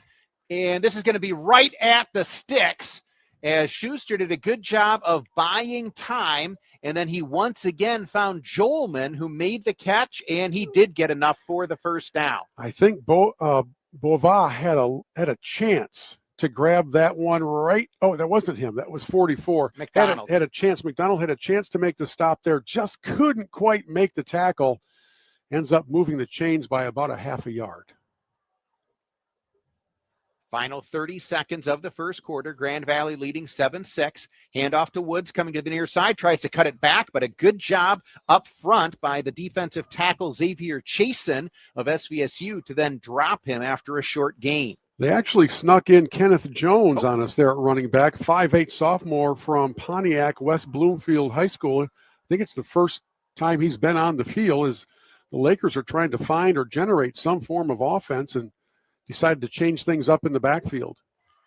Grand Valley lining up, but they will not get another play off before the end of the first quarter. At the end of 15 minutes of football, Grand Valley leads Saginaw Valley 7-6. You are listening to Saginaw Valley State University football. Mi Gente on Air. October is Breast Cancer Awareness Month. I'm your host, Larry Rodarte. Jessica Patman and Dwayne Parker join me to talk about the importance of knowing your numbers and early detection of breast and prostate cancer. Join us. Mi Gente on Air, Saturday mornings at 5 and Sunday evenings at 8 on WSGW and online at WSGW.com. This is Christiana Malagata, and this week on That's What She Said, we're spilling the tea with a woman who has put in the work to find her purpose. Kristen Squires talks about prioritizing fun in life and building habits for success. Tune in. That's What She Said with Christiana Malagata. Saturday mornings at 8 and Sunday evenings at 6 on WSGW and online at WSGW.com. You're listening to SVSU football on WSGW. JJ Bain, Bill Hobson back, where SVSU with a good first 15 minutes of football. They find themselves trailing on the scoreboard 7-6, but a lot of good things for SVSU in that first quarter. Yeah, that after the turnover where Terrence Brown gets the strip and recovery on the punt return by Grand Valley. You want to punch that one in for a touchdown, but the Cardinals do get the field goal, and the Cardinals done a very good job bottling up the Grand Valley rushing attack, as so far Grand Valley has 9 rushing attempts for just 19 yards. Yeah, and conversely, the Cardinals have 9 rushing attempts for 15 yards. So what we're learning today is that running yards are going to be very hard to come by, And every possession and every little moment of opportunity is going to be magnified in its importance. And that's the reality of it. So here we are with the Cardinals benefiting from causing a turnover. They've got to start taking full advantage of those moments in the red zone to get that ball in the end zone. They haven't been able to do that yet. 7-6 on the scoreboard, but it really does kind of feel like the Cardinals are making a statement here in the first half with one quarter behind us. Grand Valley did get a 58-yard touchdown on the screen pass to Jolman. Aside from that, it has been tough sledding for Grand Valley when they've had the football. And the penalties today, the mistakes have come from the home team, not the road team thus far. Grand Valley introducing a number of former players in the south end zone who are enjoying their moment and trying to be ushered off the field, but they're in no hurry to not relive their former glory. I was going to say, it's been a while since you've been in the spotlight. You don't want to leave so fast. 2nd and 8 for Grand Valley from their own 37-yard line. And here comes the reverse, but SVSU is there. They read it. Kellen Reed has nowhere to go, and he's finally shoved out of bounds by Hodges, I think behind the line of scrimmage. We'll have to see where they finally say he stepped out. And we just got a confirmation that there will be no holding calls made today because tight end Harrison Unger had a hold of Christian Bova, and his jersey comes off of his shoulder pads as the only defender out blocking that play up. And full credit goes to Christian because his assignment there is to contain the edge and not let that play get outside. He did exactly that while also being disrobed. No yellow marker on the field, and it's 3rd and 14 as the Cardinals do a really good job of bottling that play up. So again, Hodges will get credit for the tackle for loss as SVSU now takes a timeout on defense, which again, the touchdown pass that Grand Valley got, that was on a 3rd and 15 play. So you would say, why are you calling timeout on 3rd and 14? Well, I think you want to make sure that you've got exactly everything covered here, but give a lot of credit, as you said, to Bova, who he did his job defensively, but then also Hodges did a good job of shoving Reed out of bounds where he steps out well behind the line of scrimmage. And now it's 3rd and 14. You put Schuster in a passing situation. And the one thing that, again, he's a redshirt freshman, so you don't know a lot about Andrew Schuster, the starting quarterback for Grand Valley, but he's a left-handed quarterback. And when he has to roll to his right, he really has a hard time turning those hips to make the pass. Cardinals most likely will bring some extra pressure on what's an obvious passing down, and you just literally have to pay attention to the screen because that's a really effective play call against the blitz. Let's see what the Cardinal defensive brain trust has drawn up here with a really good chance of getting the ball back for the offense. Grand Valley with the football, leading 7-6, 14-19 to play second quarter, 3rd and 14 for the Lakers. 3 receivers split wide to the right. Cardinals rush 4, do get some pressure on Schuster. He's going to throw deep down the far side, and he's got a man wide open. That will be a first down for Grand Valley as Kenyon Owens ran a very long, late developing route, but when that first rusher for Saginaw Valley didn't get home, it allowed that play to become wide open. Well, Cardinal defensive back Nate Kabambe just kind of got lost a little bit and did not keep track of the receiver, got next to him or got outside of him, I should say, and it was a fairly easy pitch and catch from quarterback to receiver to move the chains. So Grand Valley converts on 3rd and 14. Now has it 1st and 10 from their own 49. Handoff to Usma Harper, and he's taken down by Jameel Thomas after a gain of about 5. Well, these conversions on 3rd and double digits, they've been a problem in the first half, and if the Cardinals can't fix those moments, they're going to be a problem throughout the game. You've either got to bring extra pressure to disrupt Schuster, or you've got to cover better downfield, but you can't have none of the above because it's going to result in a continued possession for the Lakers. Jones checks in at running back for Grand Valley now on 2nd and 5. Schuster now sends Jones in motion out of the backfield. He has time looking over the middle. Pass is incomplete, thrown behind his intended receiver. He was looking for Owens again. Yeah, Jameel Thomas for the Cardinals had a diving opportunity to get a hand on that one, maybe go for the pickoff. Good job by the Cardinal secondary to make sure that pass had nowhere to go. And now a big 3rd and 5 coming up for SVSU defensively. Cardinals have been able to get some pressure on Schuster. They've had some balls tipped at the line of scrimmage, but he's also been able to come up with some key conversions on 3rd down here in the early going. Still 12:57 to play first half. Grand Valley leading Saginaw Valley 7-6. They need to get a hit on this quarterback. Schuster hands to Jones. Cardinals were not at all fooled, and they're going to drag him down behind the line of scrimmage. Jaden Bevier got a hold of the jersey and just held on, and then eventually wrestles him down behind the line of scrimmage. Yeah, that was a bit of a run-pass option or an RPO look by the Lakers. Interestingly, they did not bring in their running quarterback, Brady Drogosh, to run that play because it would have been a little bit harder decision for the defense to make. I don't think Schuster is going to keep the ball on that very often, and the Cardinal defense didn't think Schuster was going to keep the ball on that. And what a big play. They got him for a little bit of a loss, and now the Lakers will punt it back. Trace Hergich, the punter for Grand Valley, already with 1 punt here in the contest.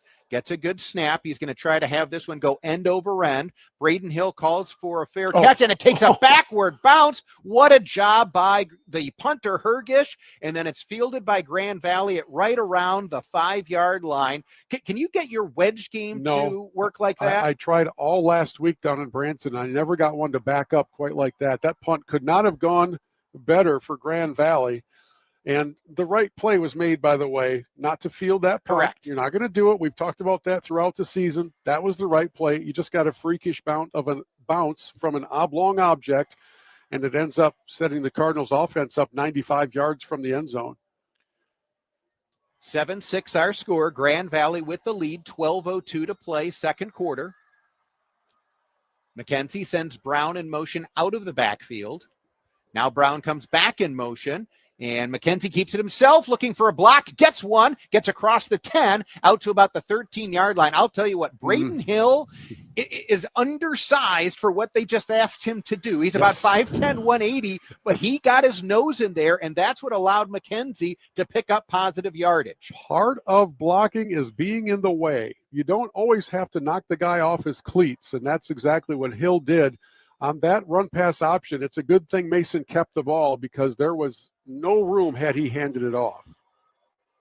Handoff here to Jamerson, running to the left side. He's hit right at the line of scrimmage, and we'll see. He had one spin. If that forward progress was out to the 15, it would be enough for a first down. Doesn't look like he got that, so it's going to be 3rd and about half a yard coming up for the Cardinals.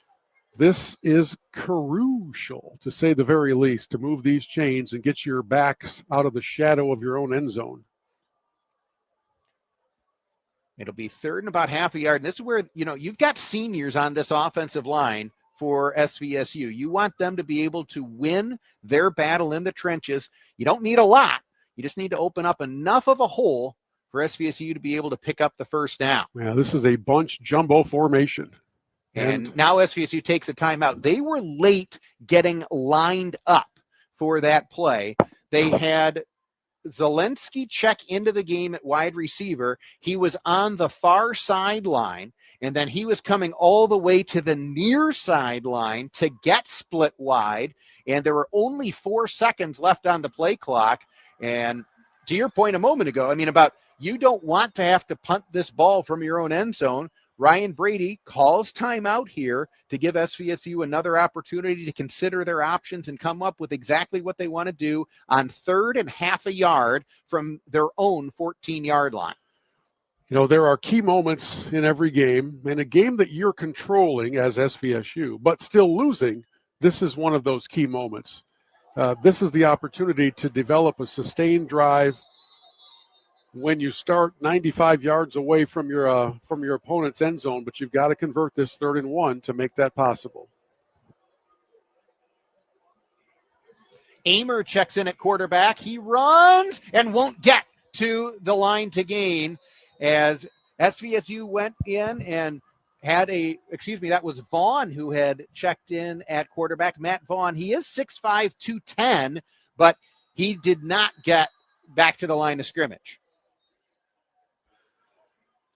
I am not often left without words, but I'm not understanding that particular personnel decision versus a Patterson if you're going to run a Wildcat out of the backfield. Your most effective runner is Mason McKenzie. Your second most effective is Nick Patterson, and that one did not work. Cardinals actually lose a yard on the play. Lenderink goes with a line drive rugby-style kick, takes a good SVSU bounce, and it'll be spun down at about the 39-yard line of Grand Valley. So SVSU cannot get a first down, and with 9:51 to play in the second quarter, it remains 7-6 Grand Valley with the lead over Saginaw Valley. We'll take a quick break. You are listening to Saginaw Valley State University football. Looking for the best spot near SVSU for all your party needs? Jenny's Party Store on Bay Road, south of campus and north of Tittabawassee has you covered. Family owned and operated, Jenny's has it all. Specialty beer, wine, and liquor to elevate any occasion. Need a keg for your next get-together? They've got that too. And right next door, check out Twisted Smoke and Vape, your vape headquarters, with the best selection around. Jenny's Party Store and Twisted Smoke and Vape, the official tailgating stop for SVSU football. Your one-stop shop for everything you need. Broadcasting from the Stormmaster Exterior Studios, WSGW, Saginaw, Bay City, Midland, WSGW-FM, Carlton. JT Bain, Bill Hobson back, where Grand Valley still holding a 7-6 lead over Saginaw Valley in the second quarter. One GLIAC game has gone final. Ferris State on the road gets a win at Michigan Tech, 38-10. Those will be the final two opponents of the season for SVSU. Cardinals will host Ferris State on the second Saturday in November and then close the season at Michigan Tech. Also right now, Davenport with a big lead on the road, 35-7 at Wayne State. For SVSU, the Cardinals they had success on their opening drive offensively. Other than that, the Cardinals haven't gotten a lot going, but the Cardinals have made a big play where on the punt return, Terrence Brown was able to strip it and recover it. That gave SVSU the football in Grand Valley territory. That led to the second field goal. Grand Valley has gotten one screen pass for a 58-yard touchdown. Other than that, it's been pretty tough sledding both ways. And it looks like Drogosh has checked in at quarterback for Grand Valley. And he is going to drop back to pass. He's hit as he throws. It's way up in the air and incomplete. Cardinals had a chance at it. Could have fair caught that. Just could not quite haul it in. And that was actually Zach Olenichik out of Lapeer who had checked in at quarterback. So Grand Valley went to their third quarterback, and he was hit by Beauvais right as he threw it. Boy, there's been some surprising things happen in the last minute of game time, and that's another one. And by the way, that pass was up in the air for a very long time. That's one of those where if you're a defender, you're going to see that one tonight when you try to lay your head on the pillow. Olenichik on the quarterback keeper running to the far side looking for a lane, but Adam LeDuc wrestles him down right at the line of scrimmage. Okay, so JJ, you know I'm kind of new at this football thing, right? Yes. What am I missing here? Why are we going to the third string quarterback if you're Grand Valley when you've been decent with the ball? Your quarterback Schuster is not your problem in moving the ball. The Cardinal defense has been quite stout, and you bring in a kid who's obviously overmatched. And now you bring Schuster back in and say, "Hey, welcome back, young man. It's 3rd and 11." Olenichik, 2 of 3 passing on the season coming into that series. Yeah, that's all. That's just very confusing. The Cardinals confused me on their earlier play, and now this one confuses me as well. Maybe I'm just easily confused. 3rd and 11. Schuster throwing to the near side, has a receiver right at the 49-yard line, and that was Kellen Reed, who did get enough for the first down. And that is the third and double digits conversion for Grand Valley in this half. Man, that's tough. That is a killer. That is also the first catch today by Kellen Reed. Cardinals have done a good job containing him to this point. But as you said, he does come up with a big grab right there. Yeah, Coach Brady mentioned containing him back in the pregame show, and they've done a good job up until that moment. So Grand Valley has it 1st and 10 from their own 49-yard line, leading 7-6, 8:20 to play, second quarter. And here's some confusion in the backfield, and SVSU gets a hit, but they have not yet made a tackle, and now this is going to turn into a nice gain for Grand Valley as Jolman was almost dropped well behind the line of scrimmage, but kept his balance, was outside the numbers to the left, got all the way back to midfield between the hashes, and made something out of nothing. Begin that play with a mix-up on the handoff. Then linebacker Jaden Bevier had two hands on him deep in the backfield, and some good escapability by Pascal ends up turning a big loss into a pretty big gain. 9-yard pickup. So 2nd and 1 for the Lakers now. Kellen Reed comes in motion to the near side. And they'll give it to Jolman again. This time DJ Volts hits him, cannot quite bring him down, and that will allow Jolman to pick up the first down. DJ is upset with himself. He had the open field opportunity, got a good hit on Jolman, but just could not quite complete the tackle. Cardinals' Isaiah Plucha has to go out of the game for a play because his hat came off. He's not pleased about that because somebody ripped it off his head. I could see why you'd be fairly upset about that. But he's not injured. That's the good point. He just had to go out for a snap. Well, as you said earlier, Bill, I think this is one of those games where between the tackles, the officials are largely going to swallow the whistles because we've seen a few go each way that have not been called. It's a better game flow, but it's probably more frustrating for a defender. Schuster from the shotgun on 1st and 10, drops back to pass. Has a good pocket. He's lofting it down the middle, and it's broken up, almost interception. Now a late flag comes in. DJ Volts, he's clapping. He may think this is offensive pass interference because DJ's actually the player who got his hands on it. We both know on the road that that's going to be a defensive call, but it shouldn't be. And that was as perfectly played as you can play a pass. Either they need to pick that flag up or surprise everybody with offensive pass interference. By the way, the first time of the game that the Lakers have thrown the ball downfield. Kellen Reed was the intended target. It was single coverage with DJ Volts, and Volts got his hands on it, but he is the guilty party. That's unfortunate. So it does give Grand Valley a fresh set of downs. First really costly penalty against SVSU here. And here Schuster, play action, drops back, looking to the near side. He's got Reed wide open, and he takes it into the end zone. Touchdown, Grand Valley. Cardinals went from containing Reed to losing track of Reed on two big plays, actually kind of two big plays, and then the penalty on this drive. Jameel Thomas, the defensive back, had his eyes go to the backfield instead of staying on the receiver, and it results in the second Grand Valley touchdown of the ball game. Schuster did a really good job selling the play fake. And as you said, Bill, all it takes is that split second of eye discipline. One step, and you're done. Because somebody as fast as Kellen Reed, he's going to get to the spot where his quarterback's expecting him. And a good job by Schuster. But now the extra point attempt is blocked. Saginaw Valley's got a chance to take it the other way. Here comes Hodges along the far sideline. Hodges at the 40. Hodges at the 30. The 20, he needs one block. He gets it. Sean Hodges returns it. 2 points, Saginaw Valley.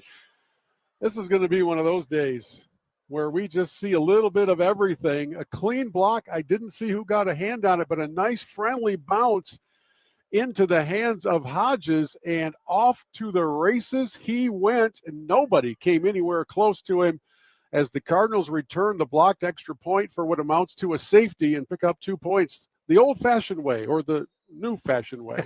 Regardless, SVSU gets some momentum back after the touchdown by Grand Valley. It's 13-8, your very common football score, with 6:46 to play second quarter. You are listening to Saginaw Valley State University football. So my mother is thinking of switching from Verizon to Pure Talk, but she's worried the deal sounds too good to be true. Michael, she said, how can those Pure Talk people offer me the same basic service as Verizon for so much less money? I said, Ma, go ask Google how much Verizon spends on advertising and promotions. A few seconds later, my mother said, oh my goodness, $12 billion a year? That must be a typo. I'll tell you what I told my mom. It's not a typo. Verizon spends $12 billion a year on advertising and promotions, and their customers are paying for it.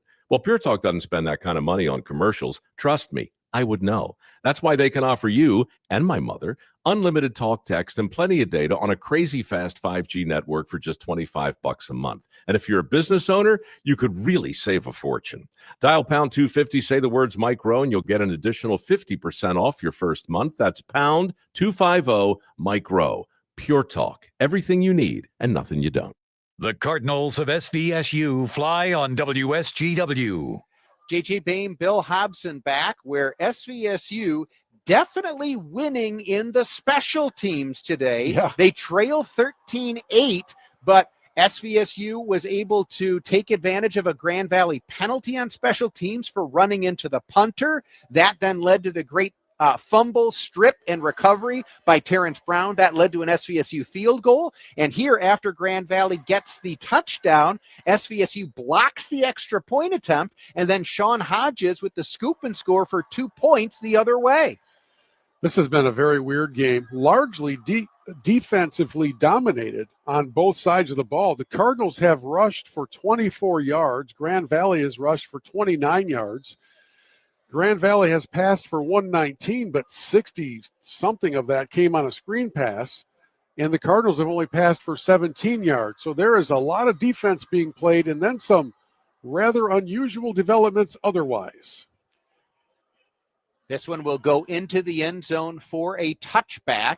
And so Saginaw Valley will bring it out to the 25-yard line. Cardinals were able to move the ball effectively on their opening possession, but since then, Cardinals haven't been able to get much going on offense. We'll see what SVSU dials up here as Mason McKenzie in the early going, just 1 of 6 passing for 17 yards. I did not see a day where in the first half we would see the Cardinals with 66 yards and Grand Valley with 148.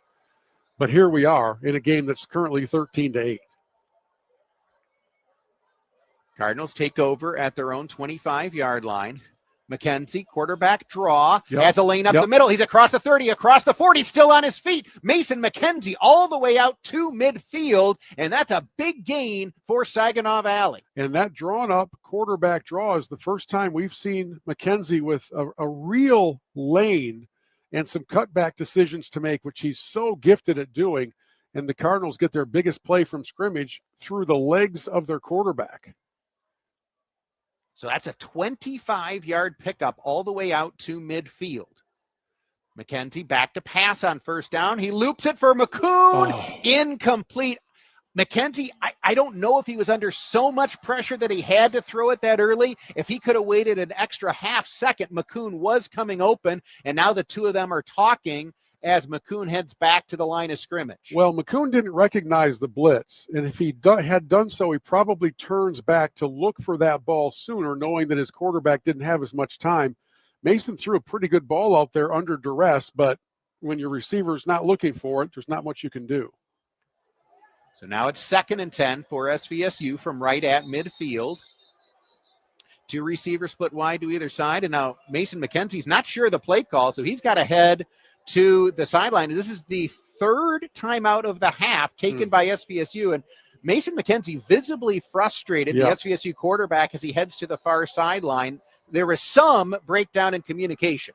Now, let's remind everybody, at the Division II level, does Mason have speakers in his helmet?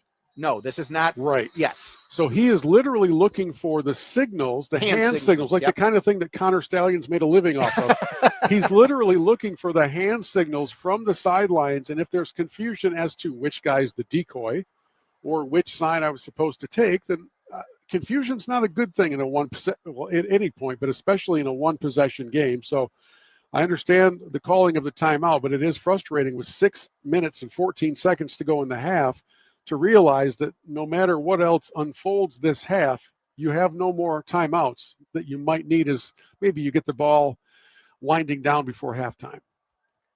SVSU has the football, trailing 13-8.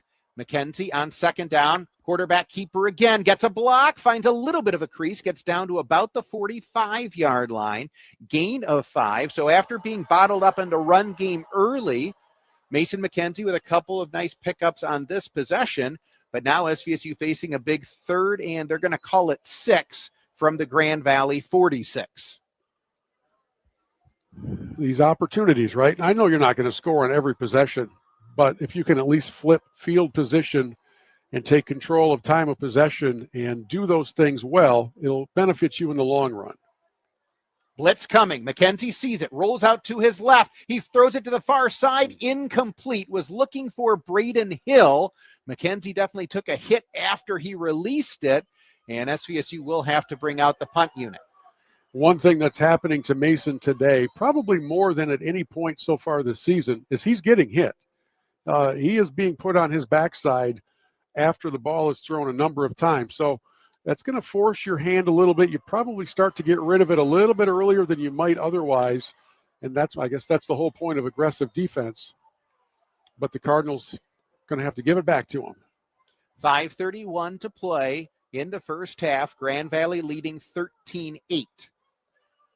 Two punters back there. They go with the right-footed punter, Lenderink, trying to angle it to the far side. Oh, it just does go into the end zone. He was trying to have it go out of bounds inside the 5, but it went about 1.5 yards past the pylon, and so it will come out to the 20-yard line. I like that idea. We saw Grand Valley execute one of those high end-over-end punts perfectly here in the half. That time you try the low, more of a line drive style kick. See if you can get it to go out of bounds right where you want it. Didn't quite work out, but I like the idea by SVSU there. And we will now see our third quarterback of the game for Grand Valley as Brady Drogosh, who's out of Warren De La Salle, but spent the last 2 seasons at the University of Cincinnati. He checks in at quarterback for the first time today. 6'4", 220. And he will hand it off to Jolman on first down. And DJ Volts gets a hold of him, wraps him up, and will not let go. Well, they're going to give Jolman a gain on that play, which I think is an incredibly generous spot. But it's still a good job by DJ Volts, the cornerback, in run support. I don't even know if Volts knew the ball carrier was coming at him. He just kind of looked up, and there was a guy in his arms, and he's like, oh, there's also a football here. I mean, it was a good job of him by sealing the end, which you have to do. On those handoffs that are intended to go around to the outside. I think he just also so happened to end up with a ball carrier and a really good open field tackle. But it looked like it caught him by surprise a little bit, now setting up 2nd and 9 for Grand Valley. And Schuster checks back in at quarterback. Schuster, the left-handed thrower, looking to pass. He's hit as he throws. It's still caught, and this is going to be a gain by Kellen Reed along the near sideline. That's a great catch by Kellen Reed because that ball was down below his knees. Yeah, and that's a pretty good throw under duress by Schuster. He had a lot of time, but he also took a lot of time and ends up delivering a completed pass that looked for sure like it was going to be hitting the turf. That is now the third catch of the day by Kellen Reed, including the touchdown on the previous possession. He's their leading receiver and normally their big play threat. Now down near 4 minutes to go in the half. 3rd and 3 coming up for Grand Valley. 2 setbacks. They are going to go on the ground, coming to the near side, and did not get there. Good job by the defensive line of SVSU.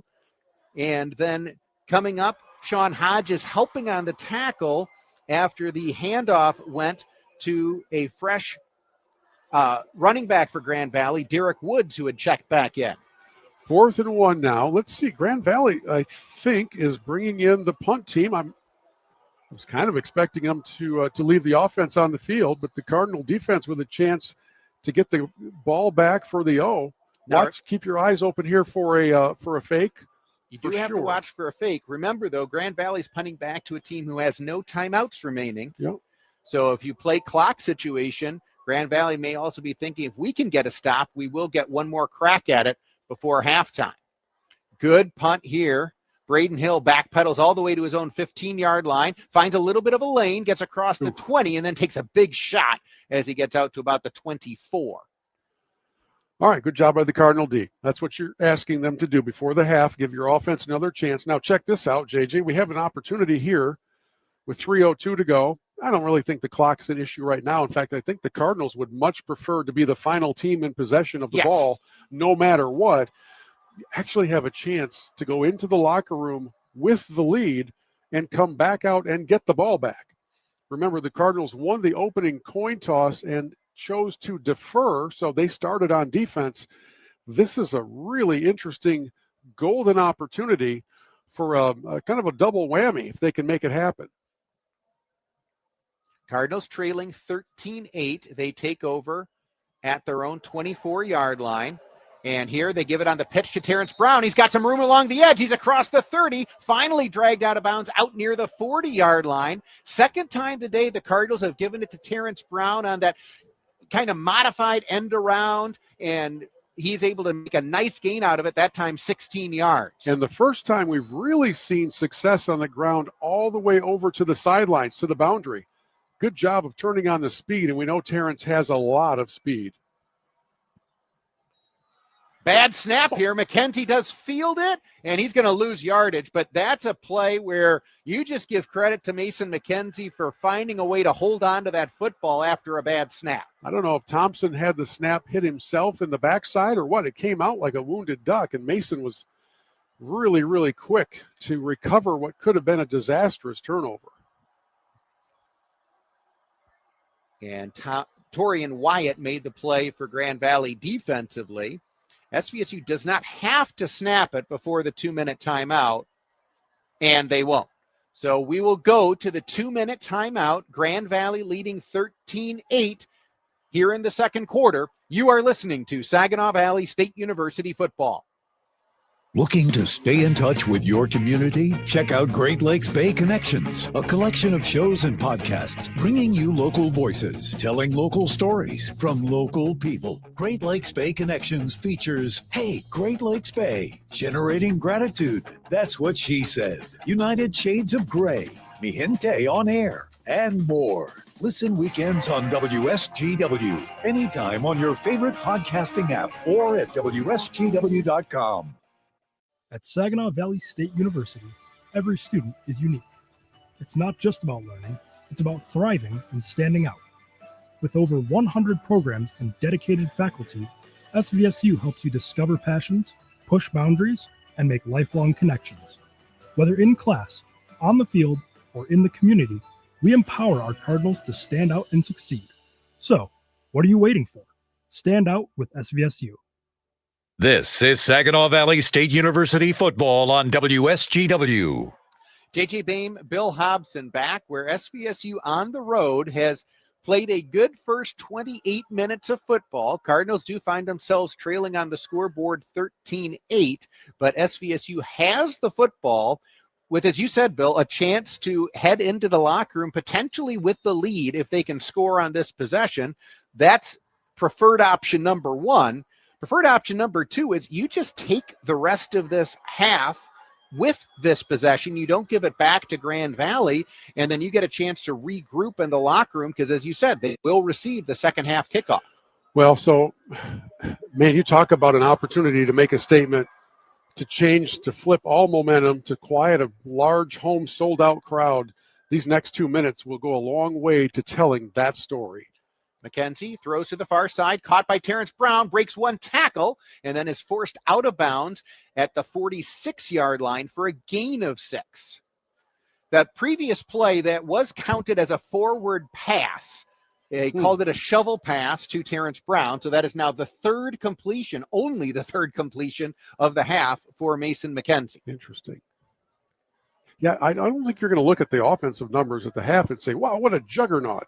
Doesn't matter. If you're in a defensive struggle, then you've got to do the little things really well and win the defensive struggle, and that's where we are. And last year's game was very similar. 3rd and 4. Blitz coming. Cardinals pick it up. McKenzie rolling to his right. Makes one man miss, and now he takes off. Mason McKenzie across the 50 into Grand Valley territory at the 45-yard line. Escapability on display in vivid color for everybody in Grand Valley's stadium to see, because on 2 occasions on that play, Mason should have been brought down, somehow stayed on his feet, and held on to the ball. That was impressive. Again, he is a local product. He is out of Caledonia High School in suburban Grand Rapids. He's got a big cheering section on hand today, and he just made a spectacular conversion on 3rd and 4. He's in the shotgun here on 1st down. Looking to pass, has time, steps up, throws over the middle. It's caught by Zelensky inside the 30-yard line, and Zelensky points with his finger. First down, Saginaw Valley, after taking a wallop. That was in traffic. I mean, that was a difficult catch. It was a really good laser throw from Mason McKenzie, and it was well covered in traffic, and he did not have alligator arms, even though the hit was coming. Pass thrown to the far side, and it is a diving catch by Braden Hill. It's not going to go for very much, but it does keep the clock moving here. Inside a minute and a half to play, as SVSU now has advanced inside the Grand Valley 30-yard line. They'll spot it at the Grand Valley 26. Well, they don't have to panic on time. There's still $1:15 to go. Blitz coming. McKenzie cannot get away. And now SVSU out of timeouts. And so they're going to have to figure out what they want to do here on 3rd and long. There was some protection there initially, but then Derek Rude, the defensive lineman out of Cadillac, able to eventually get home for Grand Valley. All right, Grand Valley's converted 3 times on 3rd and double digits. Let's see if the Cardinals can get their first one.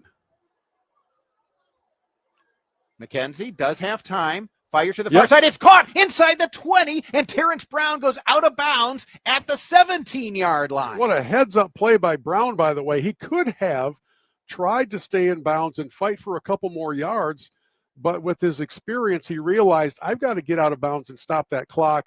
What a big conversion for the Cardinals on 3rd and long. Really good pass and really heads-up awareness on the field by Terrence. That was a bullet by McKenzie. And the Grand Valley defensive coaching staff was livid after that play. I don't know who had responsibility for Terrence Brown, but he was far too open past the sticks on 3rd and 16. So the normal conversion rate on 3rd and 10 plus is right around 10%. It might even be in single digits. But here in the first half today, the conversion rate has been extraordinarily high. Well, it's entirely possible and quite likely that a linebacker was assigned to shadow Terrence Williams. That doesn't mean you're as fast as him. It means you were supposed to be as fast as him. So I can understand why a coach might be upset if somebody appears to have blown an assignment. It's entirely possible that you actually did your assignment, but you can't run that fast. And the Cardinals convert now, 38 seconds to go. And we talked about how big a TD would be here before the half. It's now much more realistic. SVSU now, if you're just joining us, at Grand Valley leads 13-8. SVSU has come up with some big plays on special teams. They are also out of timeouts.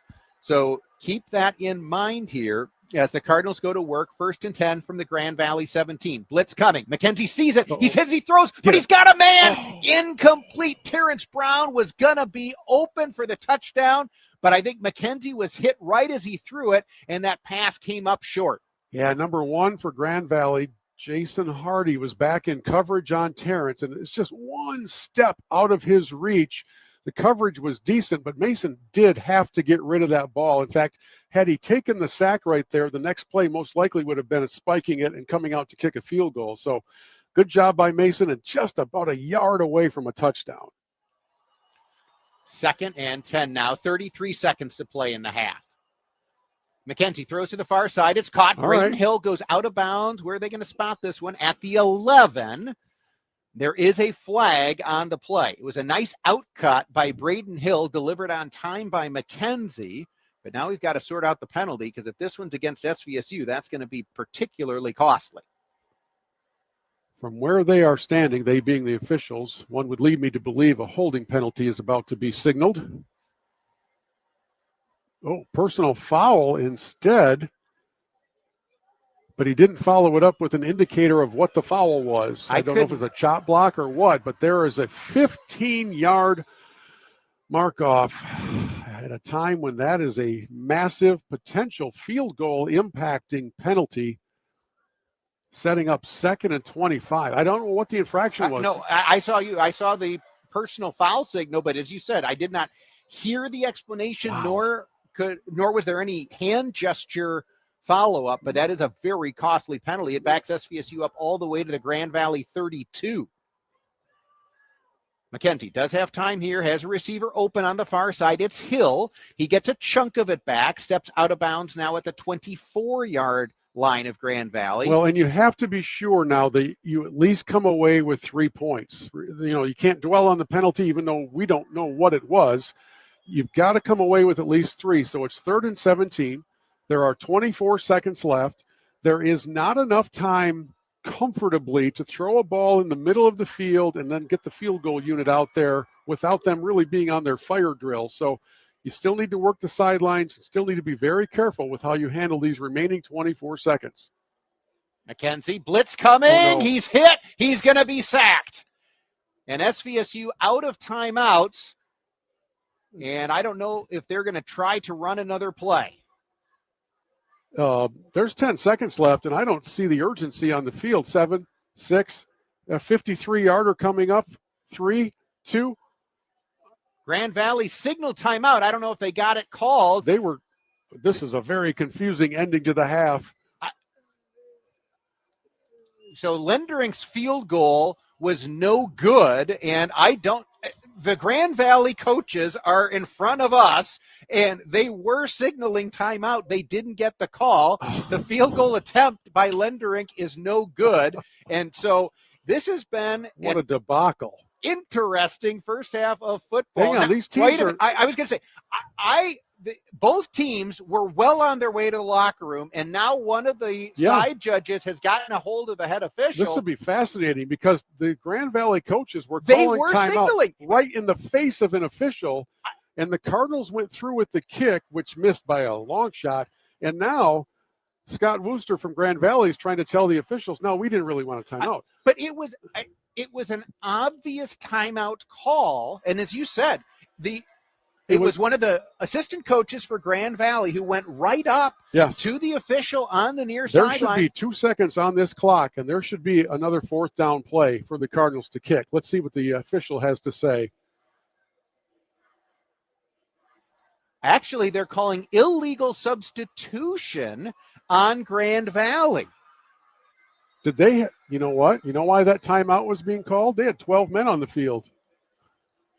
That's because I was thinking, why on earth would you call a timeout when your opponent is in a fire drill and could not get set up in time? It's because they had 12 men on the field for Grand Valley, and they wanted to avoid disaster, and instead they tried to retract the timeout call. They still had 12 men. They actually had 13 at one point.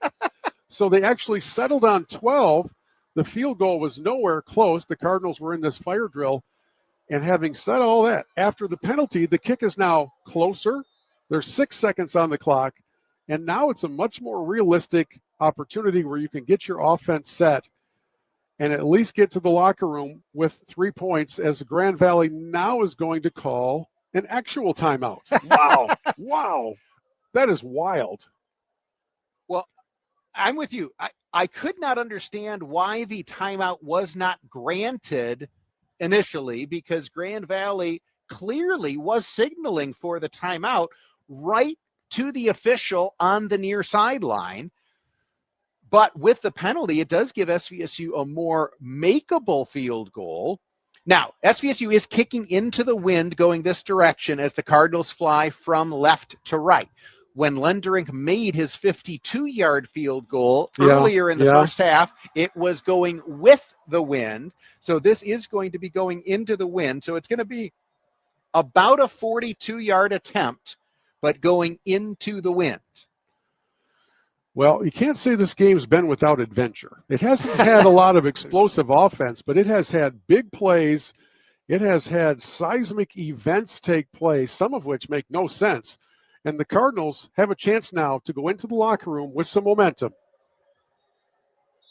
And now we get a whistle. The ball went through the uprights. How many timeouts can you call back-to-back? I thought you couldn't go back-to-back. So Lenderink kicked it. It did go through the uprights, but just as he was kicking it, the whistles blew. And we'll have to get this one sorted out as the officials are now huddling and conferring among themselves. There are Fortune 500 companies who have less meetings than this officiating crew. because of all the confusion happening before the half. And by the way, I'm not saying that they've done a bad job. I'm saying there's confusion everywhere. And now somehow, without burning the timeout. And now Scott Wooster, the Grand Valley head coach, he's passed the numbers out onto the field. What seems to be the problem?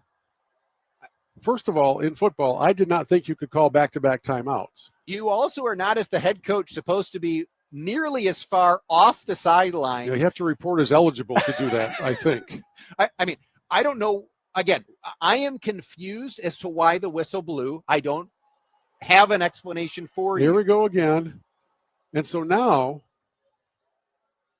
the Cardinals are going to have their third field goal attempt from on 4th and 17, still with 6 seconds to go.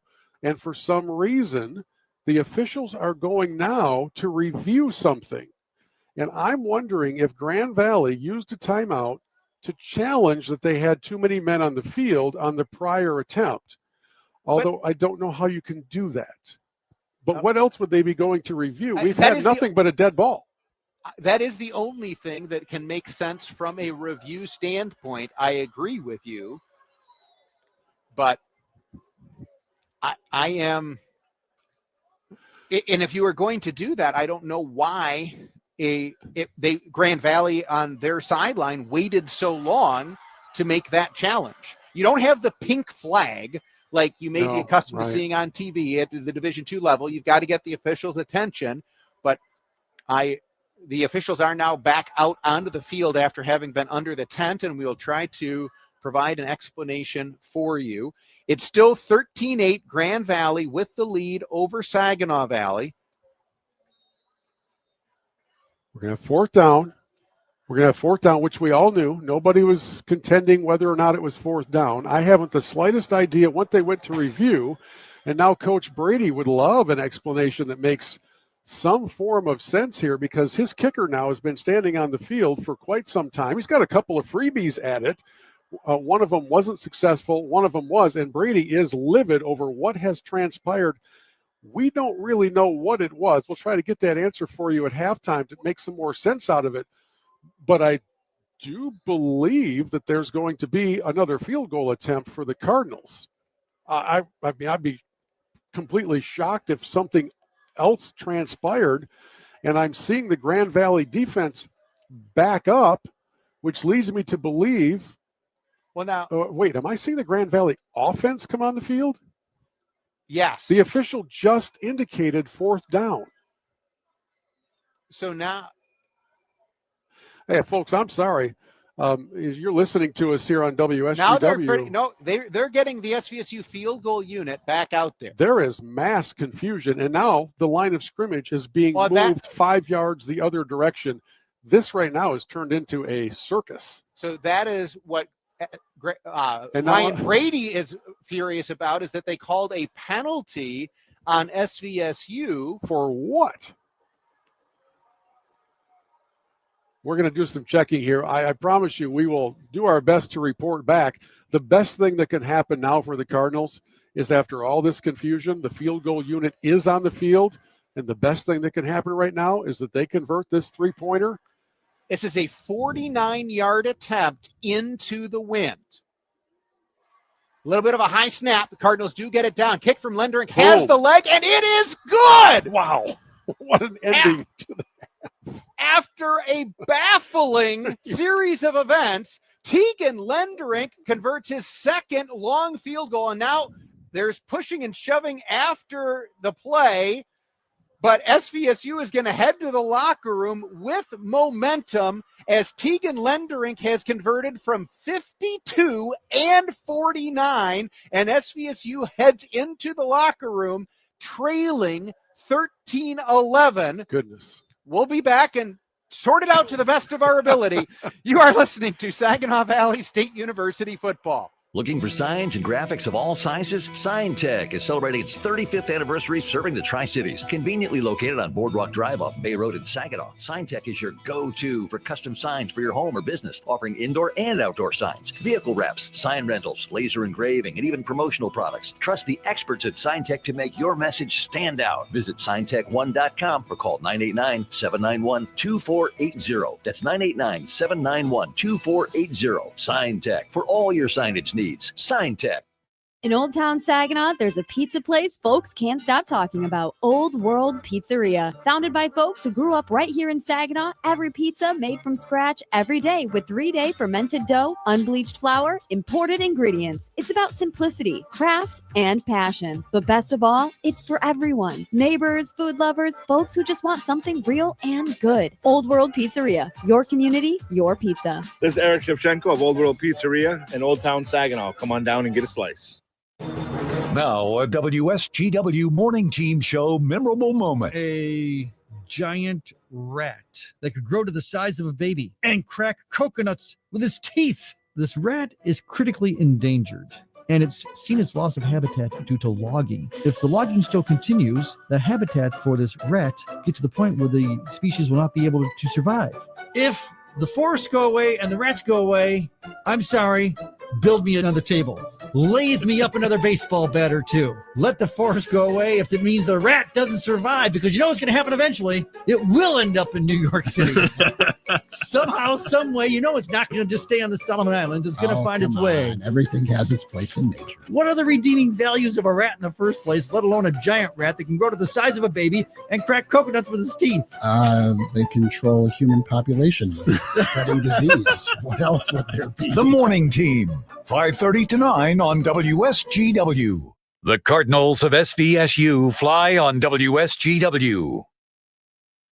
Dobson back at the half, where SVSU gets the field goal from Tegan Lendrink, and SVSU goes into the locker room with the momentum, albeit trailing 13-11. And Bill, I've never seen anything like what just happened at the end of the half. and we're going to try to sort it out. I just went back and read the official stats. They still have the illegal substitution penalty listed against Grand Valley that it looks like the officials waved off. Whatever happened there, SVSU special teams gets an A+. Yeah, they do. For the first half. Maintaining your composure, especially there with all the delays and the confusion and the new spots for the ball.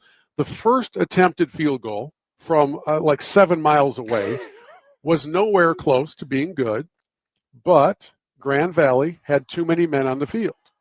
They were desperately trying to call a timeout. They did call it. It wasn't granted. It wasn't granted. Yeah, we were watching it, and for some reason, the side judge was looking right through the timeout signal. Cardinals missed that field goal, but the penalty gave them another chance from 5 yards closer, which is great. It's then really that most of the confusion set in, because then Grand Valley attempted to call another timeout and challenge, I think, the too many men on the field call, which I wasn't aware was reviewable.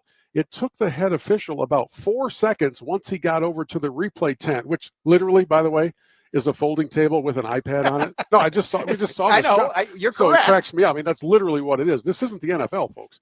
He came back. He's like, no, there's no problem here. Then there was some confusion as to where the ball would be spotted.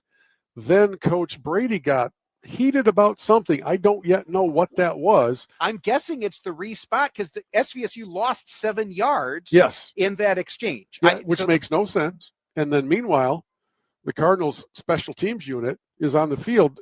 They had made the second field goal attempt. That was waved off for the timeout.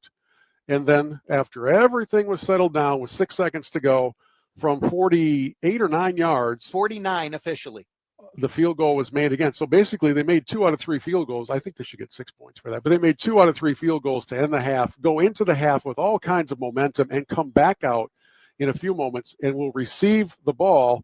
And for SVSU, they have done a really good job of quieting this home crowd, taking control of this game, and yet somehow still trailing on the scoreboard, which is something that needs to be rectified here very soon. So SVSU, and again, the best play for SVSU in the first half, we didn't even talk about, where on the punt cover unit, Terrence Brown got downfield, stripped the ball from the return man, Weish L, for Grand Valley, and then he recovered it. And so SVSU was able to get a field goal out of that also. So a 52-yard field goal, a 49-yard field goal, and a punt, fumble, and recovery in the first half for SVSU. So the offense, aside from the opening drive, which did lead to a field goal, the offense didn't do a lot, but defense, aside from, again, you'd like to have the one mistake back on the screen pass that was a 58-yard touchdown. Defense largely has played pretty well. The offense hasn't turned the ball over, and special teams has allowed SVSU to stay in this game where you are now heading into the locker room trailing by just 2 points.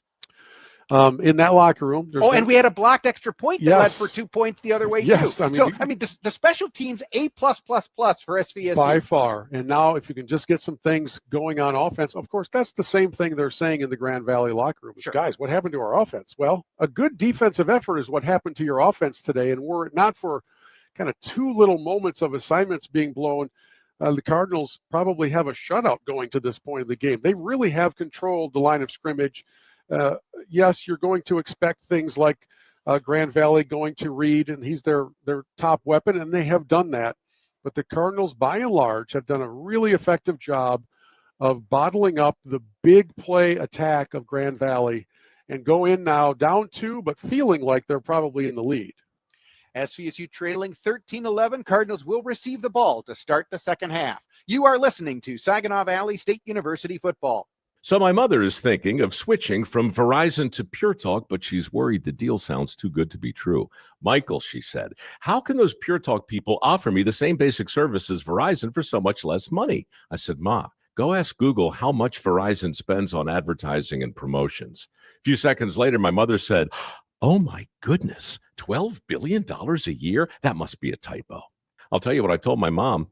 It's not a typo. Verizon spends $12 billion a year on advertising and promotions, and their customers are paying for it. Well, Pure Talk doesn't spend that kind of money on commercials. Trust me, I would know. That's why they can offer you and my mother unlimited talk, text, and plenty of data on a crazy fast 5G network for just $25 a month. And if you're a business owner, you could really save a fortune. Dial pound 250, say the words Mike Rowe, and you'll get an additional 50% off your first month. That's pound 250 Mike Rowe. Pure Talk, everything you need and nothing you don't. Want to stand out? At Saginaw Valley State University, we break the mold. With hands-on experiences, cutting-edge technology, and professors who challenge you, SVSU is where you can thrive. Discover a campus alive with energy, where Cardinals can support each other. This is your chance to make bold moves, explore new ideas, and stand out. The future is yours. Stand out and succeed at SVSU. Jones into the right wing corner, pulls it back. Zilkin slides it over. One-time chance, they score on the first shot of the hockey game for the Spirit. The Saginaw Spirit visit the Flint Firebirds tonight at 6:45 on 100.5 FM WSGW. The SVSU Cardinals play here on WSGW. Hello, SVSU fans. My name is Jason Swackhammer. I'm a member of SVSU's University Communications team, and it's my pleasure to host today's halftime feature, where weekly we highlight standout news and happenings from around campus. Today, we are excited to welcome two special guests, Jason and Natalie, to discuss the many offerings and opportunities associated with the Office of Student Life. First of all, I want to say congrats on a great homecoming week. Yeah, it really was wonderful. Before we get started, just share a little bit about both of you. Yep, I'm Jason Shamer, the director for Student Life, and I've been here at SVSU for 13 years. Yeah, and I'm Natalie Giglio. I am the graduate assistant in the Office of Student Life. I am an MBA student here. This is my 5th year at SVSU. So let's start by talking about all the ways the Office of Student Life supports the student experience. Yeah, so a big part of it is our clubs. We call them Registered Student Organizations, RSOs. We have usually around 150 of those, and they're variety. They can be associated with a program. So if you're in accounting, you can be part of the accounting club, and there's usually professors involved, and it's really good for you. in your program. But then there's also special interests, those that are just fun. They want to be a part of it. We have a really vibrant swing dancing club right now, Saginaw Swing, where any student can come and learn a little bit about swing dance, those types of things. But they also serious topics too. There's those that are about making change in the world. There's sorority fraternity life, a whole host of ways for students to be involved. But mostly with the RSOs, we want them to be engaged in something they're passionate about, and then hope they get leadership experience where they move up through their RSO to be president, treasurer, secretary, learn how to run special events. There's so much you can learn from running special events. And I'd say that 70% of the programs for our students, the events for our students, are actually run by RSOs. So they're a big part of it. Other than that, we also have our a ton of service experiences for our students. We have the Cardinal Food Pantry in our space, where we generally have close to 4,000 pounds of food going out every month. So there's a great need for that, as well as 2 service projects in the community every month too. And then our esports program, which is ever growing. And, some parents think, you're playing video games, but it's legit. They broadcast 4 nights a week. They compete against other universities. It's a very, very well, vast program when you come. You're not just coming to play video games. There's coaching, there's practice, all those things. So let's talk about RSOs again really quick. Let's say for some reason one of the many organizations that we have doesn't exist and someone has an interest group. How do they go about getting that started? Yeah, it's real simple. It's an online form. They put it in. They do have to have 2 other members, so 3 students and 1 advisor.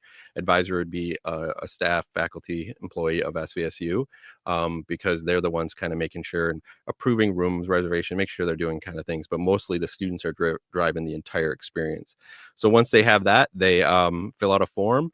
We put them through a Canvas course, which if you don't know what Canvas is, that's where all our classes are anyway.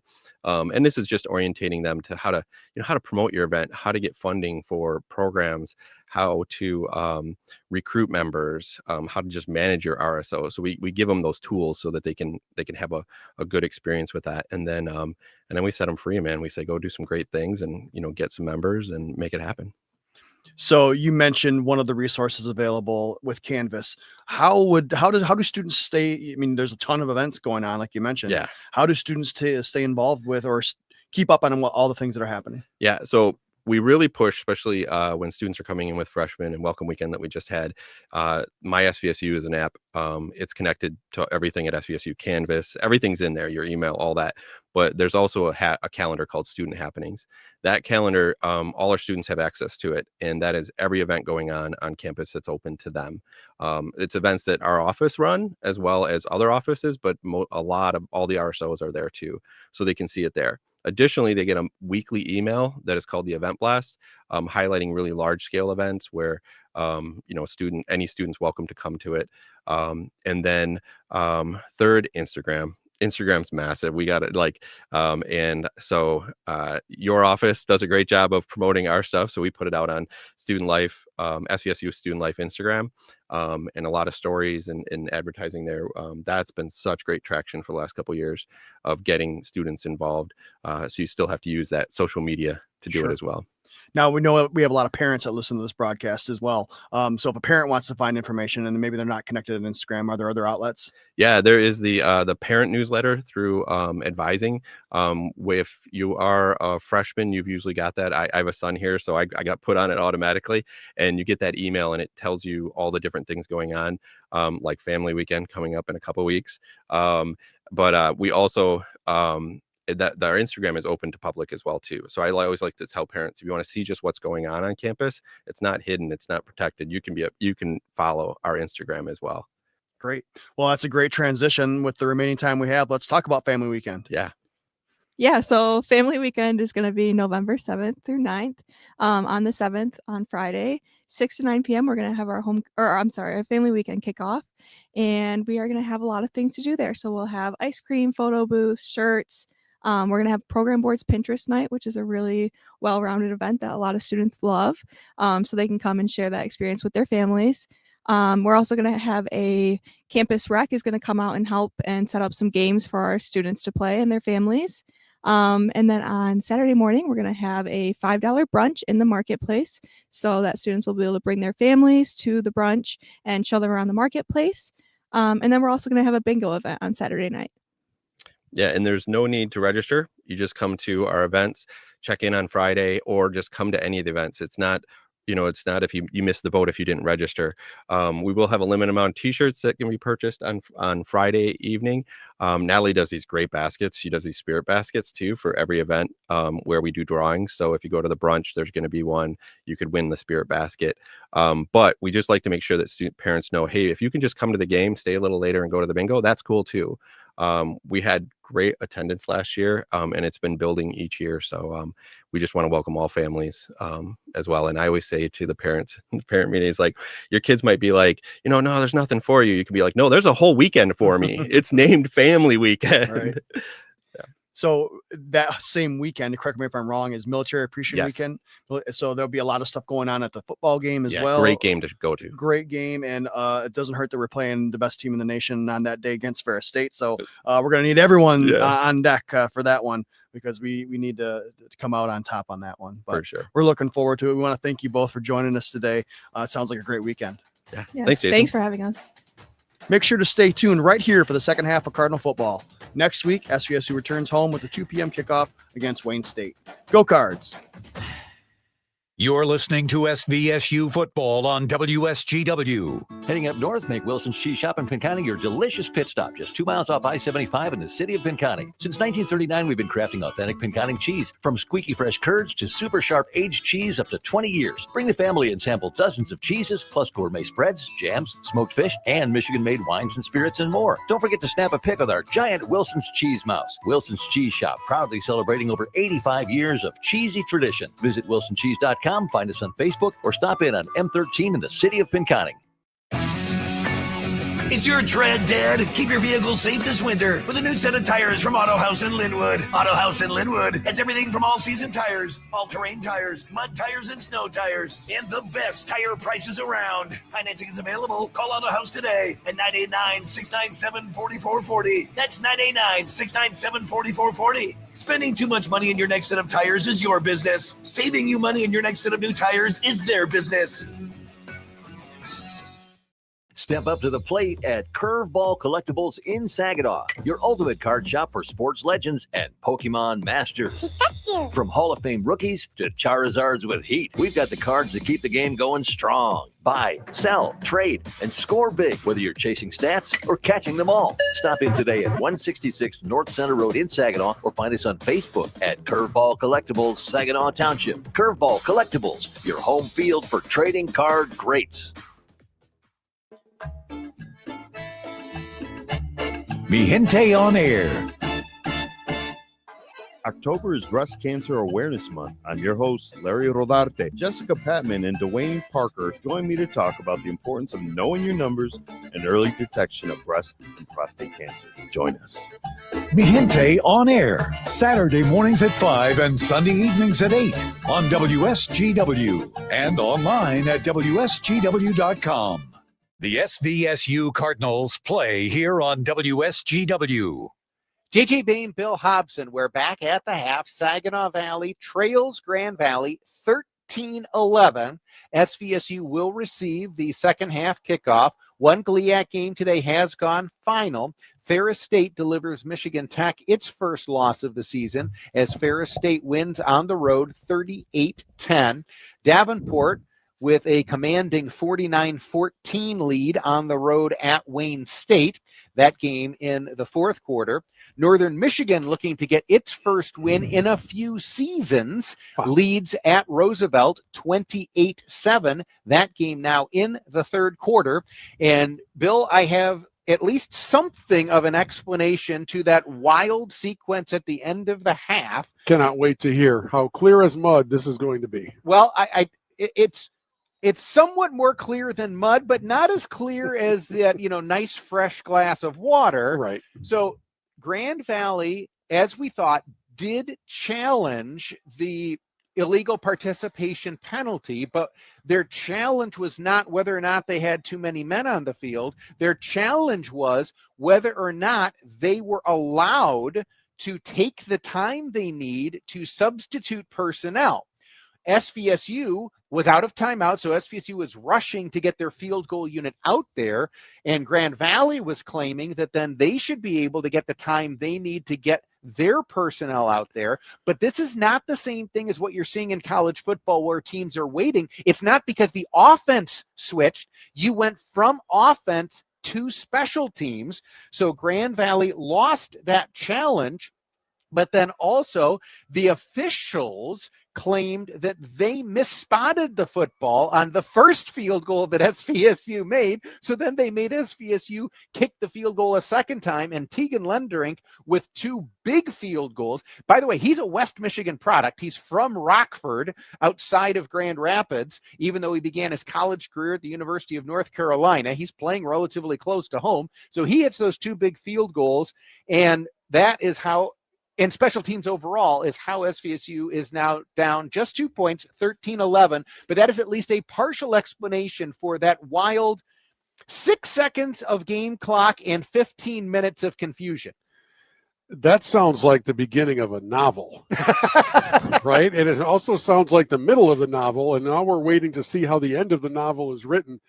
A lot of confusion. The good news is the Cardinal special teams has done its job, and for the most part, the defense has done its job, and the offense has avoided turnovers. They've really done a solid job of controlling the ball. They just haven't been able to punch it in the end zone. So with all of those things being said, they get the ball back here to start the second half. They have an opportunity now to come out and grab the lead, and I don't, at least so far through the first 30 minutes, I don't come away with the impression that Grand Valley is a big, fast strike offense. They had the screen pass that went longer than it should have, but otherwise the Cardinal defense seems to be up to this challenge. Now, the question is the offense.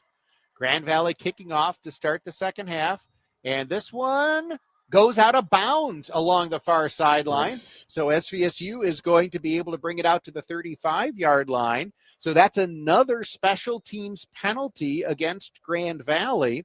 Now, again, they are trying not to kick off to where SVSU can use their kickoff return unit. Jaquan Howard is a real threat for SVSU back there. But what you've just done is you've essentially given SVSU a bonus first down, because instead of taking over at the 25, you now start your possession at the 35. First half stats: Cardinals 9 first downs, Grand Valley 8. Rushing yards 46-33 in favor of the Cardinals. Passing yards 124-84 in favor of Grand Valley. So Mason McKenzie will lead the Cardinals to the line. 1st and 10 as we start the second half. McKenzie quarterback draw. He's got some room to the right side. Cannot get to the hole, though. Good job by the Grand Valley defensive line to get a hit on McKenzie and then wrestle him down for a gain of just 2. In the first half, Mason McKenzie gained 49 yards, but had a net of 12, because in college football, the sacks count as negative yardage. Well, and he was under pressure. The pocket did not last long in that first half for the Cardinals. They've got to improve protection on passing plays. Here, handoff to Jamerson, running to the right side. He gets out to the 40-yard line. And so this is going to make it 3rd and medium coming up for SVSU.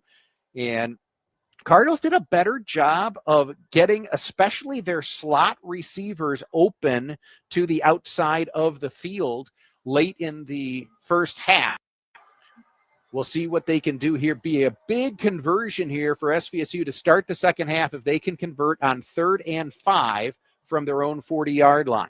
3 receivers split wide to the left. Now Terrence Brown goes in motion to the far side, reverses field. All-out blitz coming. McKenzie rolling to his left, throws back over the middle, and it's caught. First down, Saginaw Valley. Zarek Zielinski all the way down to the Grand Valley 45-yard line. That was a very cool play design. The entire protection rolled to the left, and Zielinski slipped back behind everybody to the right, and there were no defenders in that spot of the defense. A fairly easy pitch and catch, other than the fact that Mason was rolling left and throwing back to his right, which he did perfectly. Handoff here to Jamerson, picks up a couple of yards. And so one thing you see here, at least to start the second half, Cardinals a couple of times now have just said, hey, offensive line, go clear the way in front of the running back. And nothing fancy, just some power football trying to establish the line of scrimmage. First one gained 3, that one gained 2, so not huge gains, but I like the attempt at establishing physical control of the line of scrimmage. And they've already got the ball across midfield. You certainly want to take advantage of getting the ball back to start the half. Here, McKenzie keeps it himself. He's got a hole up the middle, gets down to the Grand Valley 35. This will be enough for another SVSU first down. See, now that they've begun to spread things out to the edges a little bit, there's some small creases in between the guards. Mason comes back, takes basically a 2-step drop, and then plants that back foot and takes off forward. He's quick enough that it takes the defense a few strides to grab hold of him, and the Cardinals get another first down. McKenzie coming up. Looks like he may be changing the protection. 1st and 10 from the Grand Valley 35. Blitz is coming. Pass thrown to the far side. Caught by Jamerson. Cannot break away from the tackle. Does spin forward for a few yards. So Grand Valley came with the blitz. They had an unmarked man. Jamerson made the catch, but could not break the open field tackle. Still with the leg strength, does pick up 3 yards. Good job by Jamerson to know that he's the hot route read when the blitz comes up the middle. A lot of running backs would head out into the flat and not turn to look for the ball. He was ready for it. Mason put it right on the number 3. Gain of 3, 2nd and 7. McKenzie has time, looking deep along the near sideline, incomplete, was looking for Eric Kraft. Pretty good coverage down there by Josh Anderson, the Grand Valley defensive back. Yeah, they tried a little pump fake to buy some space, but it really didn't work. Anderson did not buy it. He was in excellent coverage, and now we're looking at another 3rd and relatively long at 3rd and 7. Cardinals had 3rd and 5 just a moment ago, and in the first half, both teams converted 3rd and double digits multiple times. On the game, Grand SVSU is 4 of 10 on 3rd down. Blitz coming. McKenzie has room to the far side. McKenzie, the 25, the 20, goes out of bounds inside the 15-yard line. What a good play call, and then excellent blocking by the Cardinals as McKenzie runs for the first down. You get into these what seem to be obvious passing downs, and you forget sometimes what a weapon the legs of this quarterback can be. As that was designed quarterback run the entire way, and Mason had all sorts of real estate as the secondary had to follow receivers down the field. Cardinals get it into the red zone. They have it 1st and 10 from there, trailing 13-11. McKenzie rolling to his right, under heavy pressure, fires up for the corner, and it's intercepted. He threw it up for Cakemeister, his tight end, but Grand Valley had the inside position, and Jason Hardy comes up with the interception. That was an ill-advised throw by Mr. McKenzie. There are times where it's okay to dump that ball to the sidelines. He thought that Cakemeister was going to kind of break open, but the coverage was excellent back there. There was a little bit of hand play both ways, but really not enough to merit a flag. And Hardy ends up with a huge interception, the first turnover of the game against the Cardinals, and it comes at a really rough time here to start the second half, as they were moving the ball down the field and threatening to score. Oh, that's a tough one. So Grand Valley takes over, leading 13-11 with 10:45 to play in the third quarter. That was, I would say, SVSU's best drive of the game. Yeah. You get all the way down into the red zone, and again, they throw it up, but give credit to Grand Valley. Here, the handoff to Drogosh, who is checked in as they actually gave it to him as a running back. He gets back to the line of scrimmage, but no more. And we've got an SVSU player who lost his helmet and sloucha. Yeah, same happened to him in the first half as well. Got to get him a tighter chin strap. Lost another piece of equipment too. He picked up. Now Schuster comes in. Do they have Drogosh still in there? That was a 2-quarterback formation for Grand Valley on the previous play. It goes for no gain. Sets up 2nd and 10. Grand Valley leading 13-11, 10:28 to play third quarter. Schuster, the left-handed quarterback, goes play action. He's now going to fire to the near side into coverage, and what a catch in traffic made there by Lynn Weichel. SVSU had good coverage on the play, but Lynn Weichel made the reception. There is a penalty down on the play as well. That was number 1 versus number 1. They call defensive holding on the play, which will be declined. The result of the catch is a first down. And that was Chung for the Cardinals against Weichel for the Lakers. Really good coverage and just a fantastic catch. Christian Bova almost had that knocked down as his linebacker zone position had him in the vicinity of that route. That was just talent on display with that grab. So Grand Valley pushes it out to their own 32-yard line. 1st and 10 from there. Schuster back to pass again. Throwing underneath. He's got his tight end open, and he's going to be able to pick up the first down as he comes to the near sideline. That was Harrison Unger, the junior out of Davison, transfer from the Air Force Academy.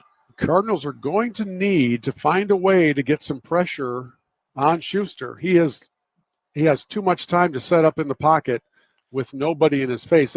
Kind of in the converse of Mason McKenzie, who's facing a lot of pressure. That was too much time for Schuster. Andrew Schuster, a redshirt freshman, 6'2", 205 out of Chippewa Valley in Macomb County. So a couple of first downs on the possession for Grand Valley. Play action again. Schuster looking deep, and it is broken up by DJ Volts. He had good position on the pass intended for Reed, and Volts got his right hand on it, almost pulled it in. I think Reed turned into a defender on that play because Volts had a much better pathway to that ball than the intended receiver did. Yeah, Reed came in and just kind of stripped his right arm in across Volts, or that's probably a pickoff for the Cardinals. What a fun matchup it is to watch those two young men go at it on the outside. 2nd and 10 for Grand Valley. Now handoff between the tackles, and SVSU stacks it up. This goes nowhere. Mason Nickel, the defensive tackle, did his job, and then he got help from James McDonald and Tyree Hill. Yeah, the middle does not have a place for you to run the ball for the most part today. I think Christian Ellison was in on that play as well. Well, Tyree Hill is in on that play. Very good job of plugging up the middle for the Cardinals. So sets up 3rd and 10 for Grand Valley. Fast start to the third quarter here. Already 8:35 to play in the third quarter. Grand Valley leading on the scoreboard 13-11. Schuster back to pass again. He's under pressure. He's hit as he throws, and it's incomplete.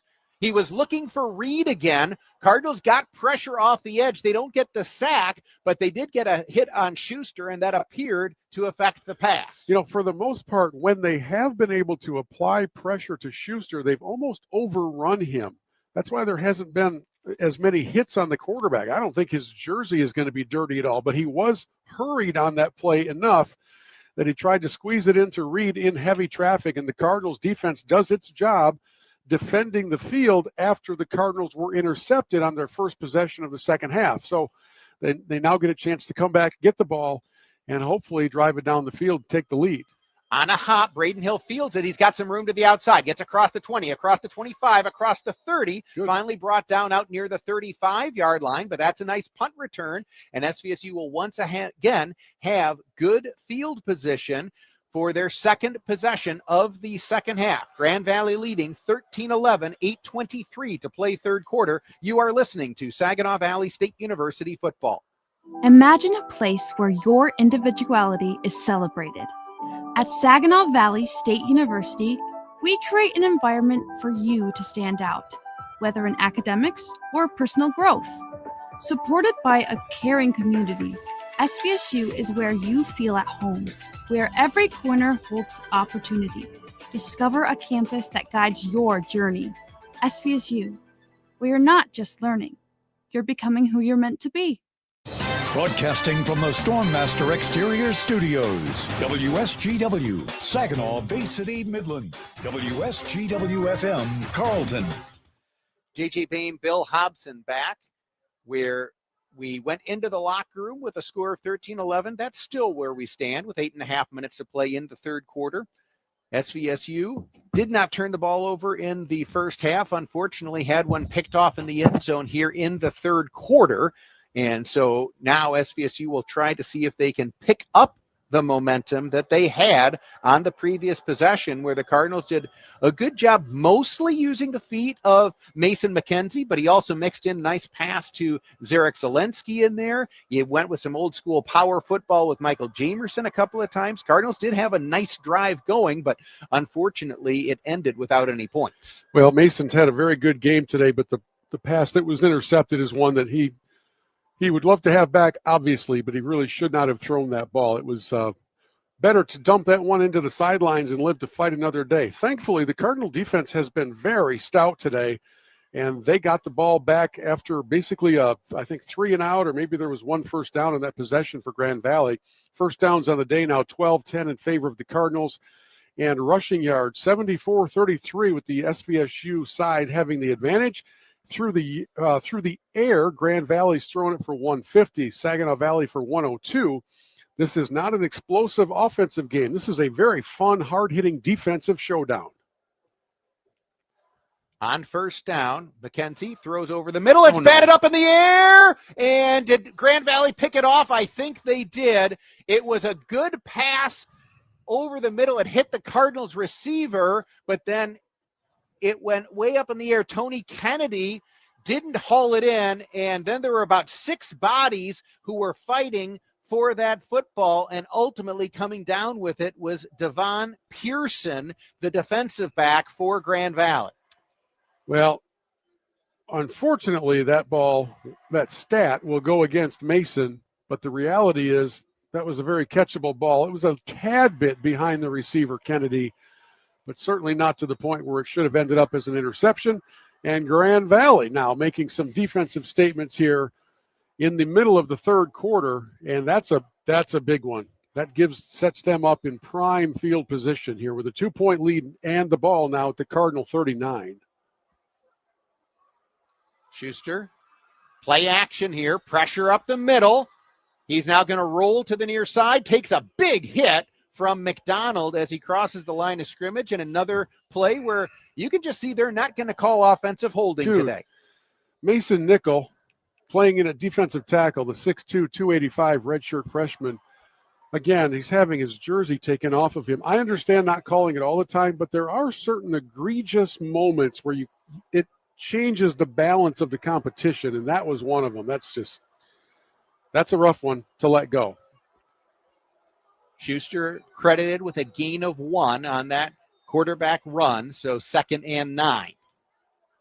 Play action again. Schuster looking down the near sideline. Incomplete. Good coverage once again by DJ Volts. This time the intended target was Sean Bird.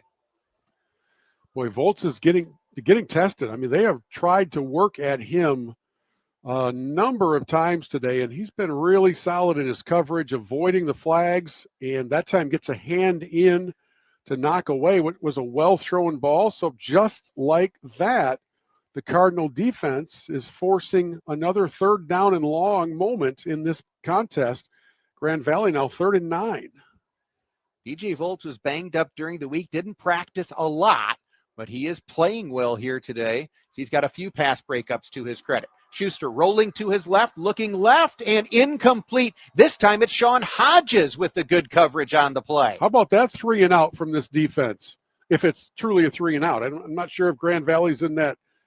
It'd be 4th and 9 if they go for it. Yeah, this in-between part of the field where they may keep the offense out there. I don't know what decision they're going to make yet, but 4th and 9, it would make sense in a tight game for them to kick it back.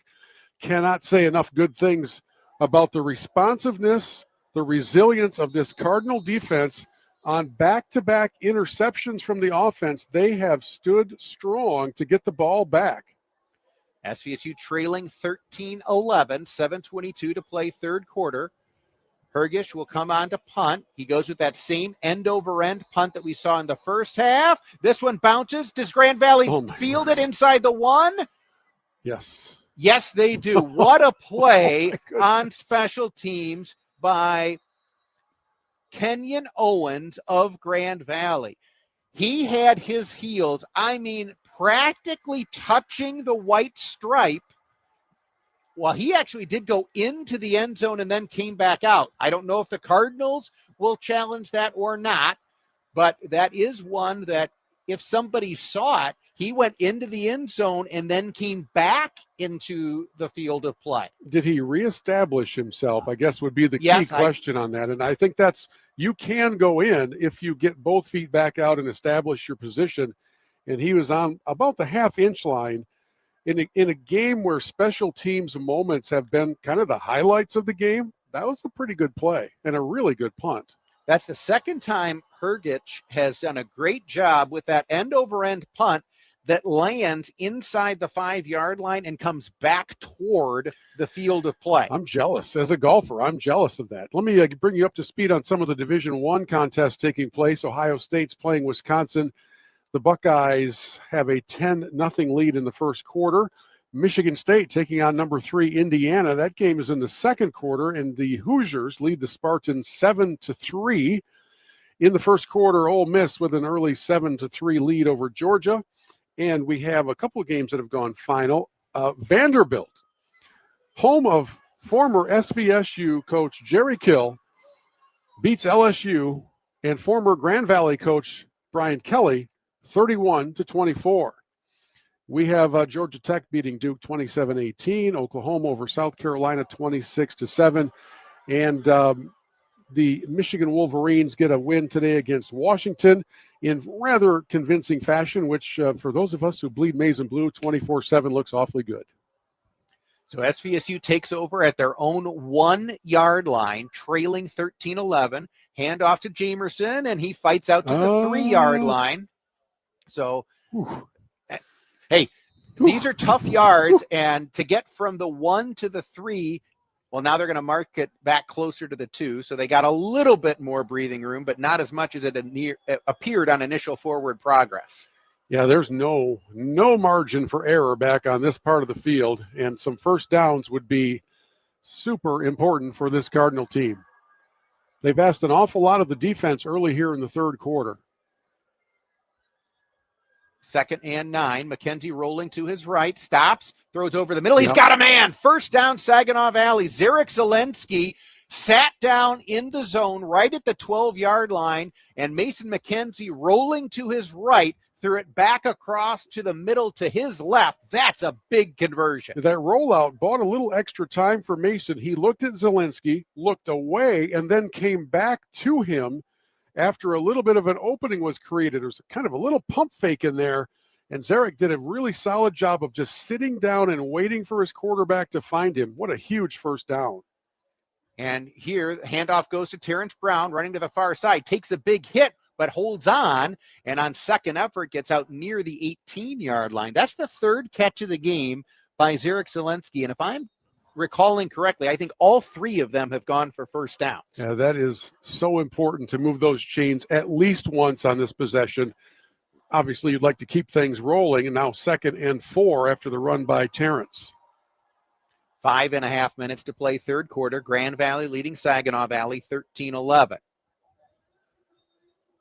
McKenzie keeps it himself. He's brought down in the backfield. What a great play by Grand Valley defensively, as Josh Williams did a good job not only not buying the play fake, but then also making the tackle in the backfield. Yeah, he's had Mason go by him enough times today that he stayed home, broke down in his stance, and did not buy the head fake from a quarterback who in open field space is obviously much faster. But when Big 94 gets his paws on you, you're not going very much further. Loss of 4, so it is 3rd and 8.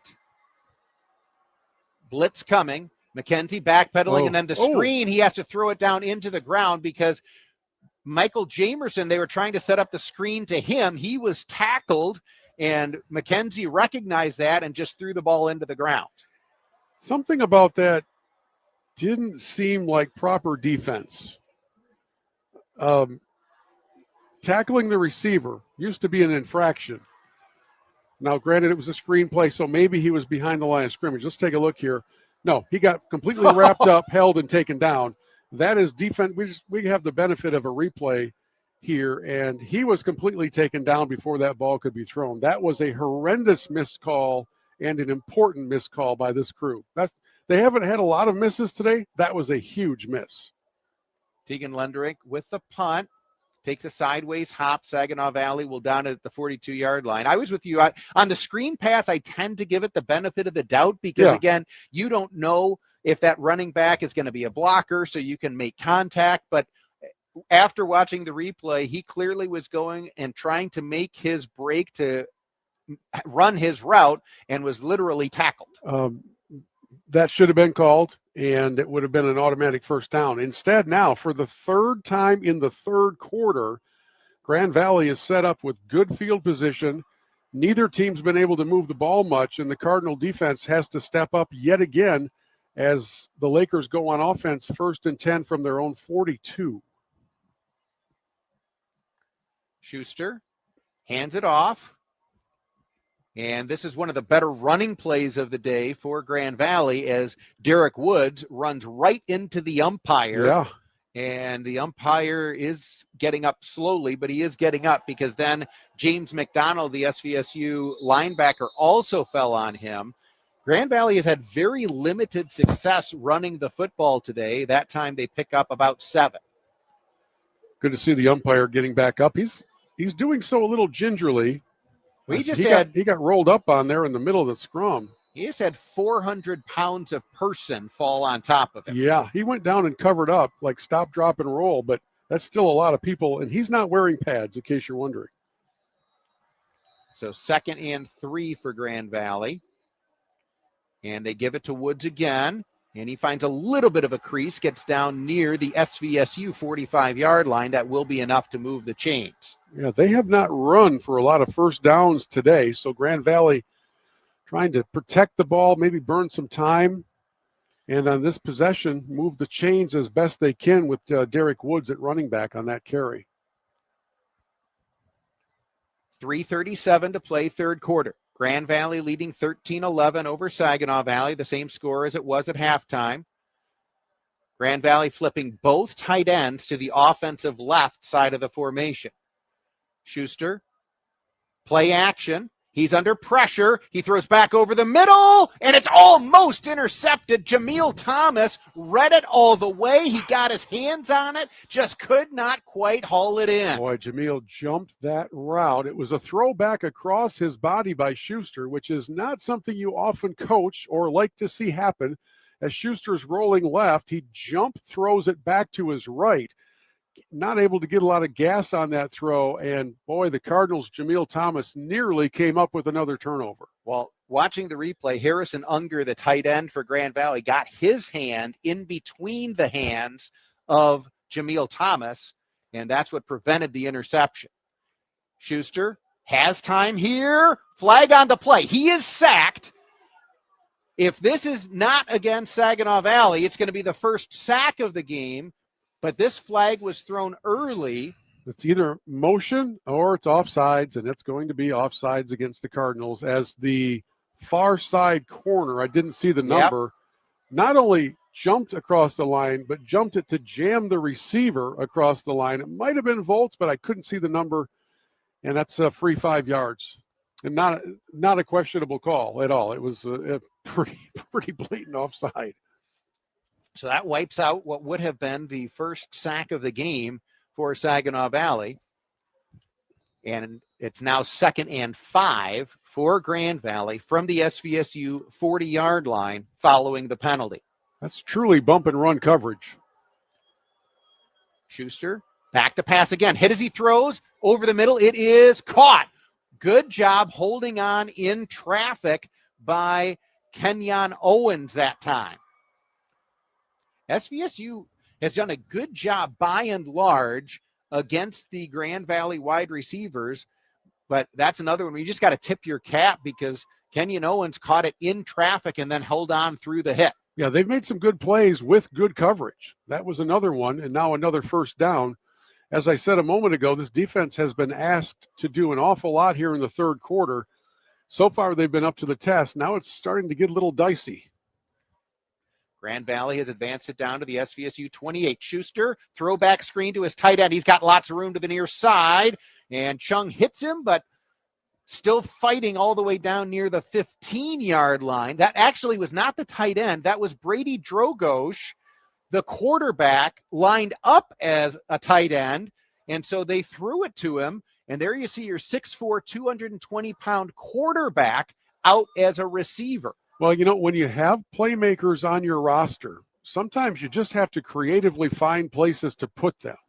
And while the play goes for a first down, the Cardinals have a defender down on the field being tended to. I can't quite see his number, but they will stop the action for a moment to tend to that player. I believe it's Timothy Alonso Jr., the SVSU defensive lineman. Getting up under his own power, walking off the field. So that is obviously very good news. What's not as good of news is that Grand Valley picked up another first down, and they now get into serious scoring potential range. And in a game that's this low scoring, Cardinal defense would probably be commended and lauded if they could hold Grand Valley to 3 here. Well, and the field goal attempt will not be a gimme because SVSU blocked an extra point attempt in the first half and returned it the other way for 2 points. And again, the Cardinals have thrown 2 interceptions in this quarter. And if you can hold them to just a total of 3 points off of those 3 possessions, then the defense has done its job. Derek Woods checks back in at running back. Drogosh also in the offensive backfield. Schuster is lined up as the quarterback.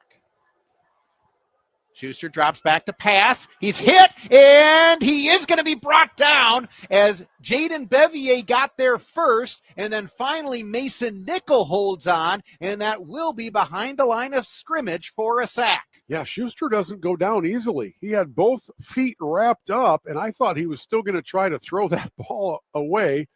Wisely, he held on to it, took a couple more hits, and went down for the sack. Good job by Bevier to hold on there. Loss of 4. Now, a reminder that Grand Valley has 2 quarterbacks on the field. That could come into play on some sort of a halfback option pass. They've actually got all 3 quarterbacks. So yeah, they do. They had all 3 quarterbacks out on the field, and the 2 quarterbacks who weren't lined up to take the snap each just tapped the helmet of Schuster because SVSU has called timeout. SVSU also saw that there were 3 quarterbacks lined up in the offensive backfield for Grand Valley. There are so many options that can come out of that, and the last thing you want to do is be caught completely unprepared strategically for defending against a possible, run pass option or a sweep toss halfback option. 3 quarterbacks on the field at the same time is a fairly rare occurrence. Correct. And kind of like me eating vegetables. It just doesn't happen. Well, and in the first half, we saw all 3 quarterbacks used at the quarterback position for Grand Valley. On this possession, we have even seen Drogosh go out and run a route. So a lot of options. And they're coming back out with that same formation. So a 3-quarterback backfield. I can count on one finger the number of times I think I've seen this in my life. 2nd and 14. Schuster hands it off to one of those quarterbacks, and a good job by DJ Volts to make the tackle on Zach Olenichik. I'll tell you what, Schuster looked like he meant to keep that ball. As Olenichik went past him, Schuster looked like he looked at his own hands like, that ball's gone. I'm not sure he wanted to hand that off. Only gains a yard. So it basically worked like you had 2 running backs in there because they just handed it off. Now, they keep that lookout there to also see what SVSU might do if they line up in that personnel package again. This is such a big play. 3rd and 13 for Grand Valley from the SVSU 18-yard line. Schuster, hit as he throws, ball is loose, and it goes out of bounds. Now, did he get it to where it was a forward pass? No, they say that is a fumble, and it's out of bounds all the way back at the 30-yard line. Wow, does that change the equation here for a potential field goal? 5 seconds to go in the 3rd, and now you're looking at a 47-yarder in the direction into the breeze the last time I checked. They will rerun the clock because that was a fumble and end the third quarter on that big defensive play. Xavier Chasen with the sack for Saginaw Valley. Grand Valley will have it for a long field goal attempt when the fourth quarter begins. They lead 13-11 over Saginaw Valley. You are listening to Saginaw Valley State University football. Looking for the best spot near SVSU for all your party needs? Jenny's Party Store on Bay Road, south of campus and north of Tittabawassee has you covered. Family owned and operated, Jenny's has it all. Specialty beer, wine, and liquor to elevate any occasion. Need a keg for your next get-together? They've got that too. And right next door, check out Twisted Smoke and Vape, your vape headquarters, with the best selection around. Jenny's Party Store and Twisted Smoke and Vape, the official tailgating stop for SVSU football. Your one-stop shop for everything you need. Hey, nice rack. Excuse me? The bike rack on your car? Oh, right. Thanks. It's for an e-bike. Got it and the bike from Bicycle Village. Nice. Beautiful frame. Oh, thank you. I meant the bike. Oh. For the best new and used bikes in your hometown, shop Bicycle Village. Get an e-bike and rack for a road trip or stay idle and fit with Schwinn Fitness equipment. Bicycle Village, serving the Great Lakes Bay Area for over 50 years. BicycleVillageSaginawValley.com. The Cardinals of SVSU fly on WSGW. JJ Bain, Bill Hobson back, where the third quarter goes scoreless, which in some ways you've got to tip your cap to the SVSU defense, because after not turning the ball over in the first half, Cardinals with a couple of interceptions in the third quarter, and then Grand Valley got the ball down into the red zone. But then SVSU able to come and make a couple of big plays on defense, including the last play of the third quarter where Xavier Chasen gets the backside hit on Schuster. It is a fumble. The ball went out of bounds on the far side of the field all the way back at the 30-yard line. So as you said, Bill, this is now going to be about a 47-yard field goal attempt for Matthew Basic, the sophomore place kicker out of Battle Creek for Grand Valley, who has already seen an extra point attempt of his blocked today. You'll recall, JJ, how close last year's game was. Yes. This one has a very similar feeling. So now on 4th and 24, here we go with the field goal to start the fourth quarter and a key moment of this game. This one now going with the wind. Basic has it. It has the distance, but it is no good. Wide to the left. So after flipping the field, Grand Valley had the wind, but they could not find the accuracy, and we are still scoreless in the second half. What a job by the SVSU defense. You talk about standing strong, about rising to the moment, forcing that field goal, getting that sack that makes that field goal way longer than it would have been with just an incomplete pass. And the Cardinals offense is being presented with yet another opportunity to come in and take the lead on this game. Now, on the effort to block that field goal, one of the Cardinal special teamers is still down. It kind of looks like they're just stretching out a cramp, which I know sounds easy, but those things are really painful. So that player, I didn't get the number, is down on his back. I think it's Tyree Hill, who's wearing number 2 today, the defensive lineman out of Ann Arbor, Huron. So for the Cardinals offense, as they come back out, the third quarter was a bit of a nightmare. They controlled the opening possession, went all the way down, throw an interception. Then they get backed up to their own half-inch line by a really good Laker punt, move the chains a couple of times, and then have a deflection that ends up in another interception. So the defense has kept this game close. It's 13-11. It's been 13-11 since the half. And now here's a wonderful opportunity for the offense to come out and move it down the field and either get the 3 or get the 6. Right now, they'll take either. They've got to do something positive. It's been a special teams day otherwise all the way through. SVSU with an absolutely stupendous special teams performance today, where you've got field goals of 52 and 49 from your place kicker, Tegan Lendrink. You blocked an extra point attempt that Sean Hodges then returned the other way for 2 points. And you have Terrence Brown, who forced and recovered a fumble on a beautiful strip on the punt return. So SVSU special teams is the reason why SVSU finds themselves trailing by just 2 points with 14:54 to play here in the fourth quarter. Now the offense needs to do its job. Mason McKenzie at the controls. He hands it off to Jamerson. Big hole off the left side. He breaks a tackle. Still on his feet. Breaks another tackle. He's all the way out to the Grand Valley 49-yard line, and the Saginaw Valley sideline explodes with enthusiasm. And if you look at the end of that play, the player who was standing right next to him downfield 20-something yards was his quarterback, who was sprinting behind him the entire way and ends up leading the cheerleading squad for Jamerson as he busts his longest run of the day. That's a gain of 24. McKenzie, play action. His pass is batted down at the line of scrimmage. They were trying the wide receiver screen to Eric Kraft, but give credit to Grand Valley defensively there as Kamani Potts, the defensive lineman, got his hands up there to break up the pass.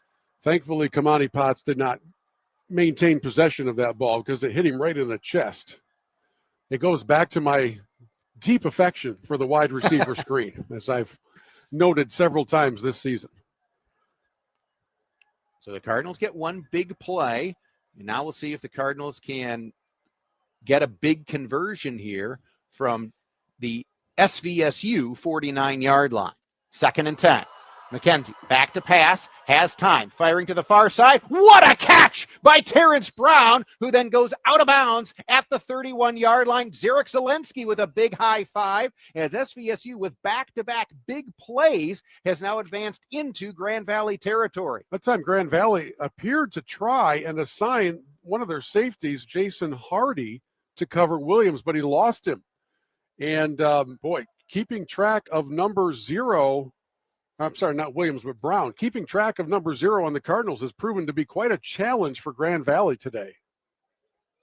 McKenzie on the quarterback keeper gets a block, but could not find a hole as he just dives forward then for a gain of a couple. That dive was in self-preservation. There was some heat coming at Mason. Wisely, he went underneath it and picked up a yard. 13:25 to play fourth quarter. Grand Valley leading Saginaw Valley 13-11. But after the missed field goal, SVSU gets the big run by Jamerson, the big pass to Brown, and they're all the way down to the Grand Valley 29-yard line. 2 tight ends check in. They flip to the right side of the formation. Hand off to Jamerson. Cuts it back to the left. He's got a hole. Jamerson inside the 20, all the way down near the 15-yard line. Boy, what a heads-up cutback that was for Jamerson. The play was designed to flow to the right, and he looked out that left side of his face mask and saw all kinds of unoccupied artificial turf, cut it back, and almost was able to take it all the way to the end zone. Really good run. Gain of 14. He's popped off a couple long runs on this possession. Love to see it. And the SVSU offensive line is doing a good job up front right now. Cardinals have it 1st and 10 from the Grand Valley 15. McKenzie throwing to the far corner, incomplete. He was looking for Terrence Brown. There was double coverage, but I got to tell you, McKenzie put it where only Brown could get it, and he almost did. Yeah, that ball was thrown before Brown even turned to look, before he made the break to the back pylon. It was a little bit underthrown, and Brown was also asking the officials if there was any reason that being held is okay. He was unable to get out of his break very cleanly because somebody had a hold of his jersey. 2nd and 10 for the Cardinals now. McKenzie, quarterback draw. He's got a hole up the middle. Mason McKenzie dives forward, loses the football down at the 3-yard line. Was he down or not? Boy, he is hurt. That hit rocked him, and it will probably require some sort of replay review to determine whether or not he was down. It was very close, but that quarterback draw resulted in him being hit hard. And as we take a look at the replay, as he's down at the 2-yard line, unless his elbow got down, it looked like that ball came out. Boy, that's one where That's tough. You're the quarterback and you want to say protect yourself. Don't let yourself take the hit and potentially lose the football. You also know you're almost down to the end zone. Yeah. And the ruling on the field is a fumble. Well, Ryan Brady's going to take the timeout for the review. I don't know if he has to burn the timeout ahead of time. I thought every change of possession was automatically reviewed. But as he was talking to the side judge, we saw him signal for a timeout. And now the best replay look we're going to get is going to come from the end zone. And his elbow is down before that ball comes out, but it's very close. I was going to say, now the question is, does he have firm control? Because the Grand Valley defender also had swiped at the football. So Mason still is touching the football. Was he controlling the football, number one? Yeah. Number two, as you said, that was the best angle that we have seen. And with that, is it enough to overturn the call on the field? Which was fumble. And, Coach Brady is talking with one of the side judges now. And by the way, I think it's a smart challenge, but I don't think it's going to result in the Cardinals getting the ball back. I think Mason took a gigantic hit, and it really looks like that ball came out. Now, at Grand Valley, they have more cameras than they do at many other D2 facilities, including back at Saginaw. So unlike most weeks, we are able to get a few different angles to look at this play.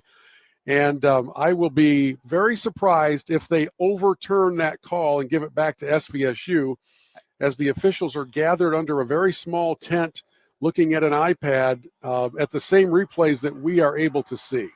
So again, from my standpoint, I have not seen enough to overturn the call on the field. I would agree with that. I can't go against you on that one, JJ. And here is this Cardinal team on a roll. They are driving to the end zone, and you certainly cannot fault Mason for trying to get every inch out of it that he can. There is wisdom in sliding, especially when you're the quarterback. In that case, he was trying the John Elway kind of a head-first helicopter dive, and he got helicoptered, and I do believe that ball came out. Let's take a look at the officials as they emerge from the tent. I guess the only silver lining in all of it is that Grand Valley, if they do get the ball, it will be at their own 2-yard line. We're getting another look at it from the side angle, and it's out. Yeah, I was going to say. So that one, slowing it down the way that they did, it does seem like the ball was out before Mason McKenzie, the SVSU quarterback's elbow, hit the turf. Well, a couple things happened here. Now, there's 12-11 to go in the game. Grand Valley's now going to be 97 or 98 yards, away from the Cardinal end zone. But the other thing that does is burn another SVSU timeout. And in a one-possession, 2-point game now in the second half, that last timeout becomes gold, maybe platinum. I don't think you want anything to happen to the last one, because we saw there at the before the half that the lack of timeouts almost caused a problem for the Cardinals. So, boy, the defense has got to come through again. They controlled the third quarter, and now they need to control this part of the fourth quarter. Brady Drogosh is in at quarterback for Grand Valley as they take over at their own 3-yard line. He's the runner more often than he is the passer. They're trying to hard count the Cardinals into a free 5 yards. It hasn't worked yet. Drogosh keeps it himself, running to the far side. He's hit, maybe got back to the line of scrimmage, and his former high school teammate, as they just go embrace, James McDonald, the SVSU linebacker out of Warren De La Salle, just hit and brought down his former high school quarterback teammate, Brady Drogosh. And I'm telling you what, it was quite a collision. Drogosh did not quite get back to the line of scrimmage. That was a good open field tackle. That's pretty fun to see those guys who are probably still good friends get up and embrace for a moment. Cardinals make a big play on first down. Loss of 1, so it is 2nd and 11.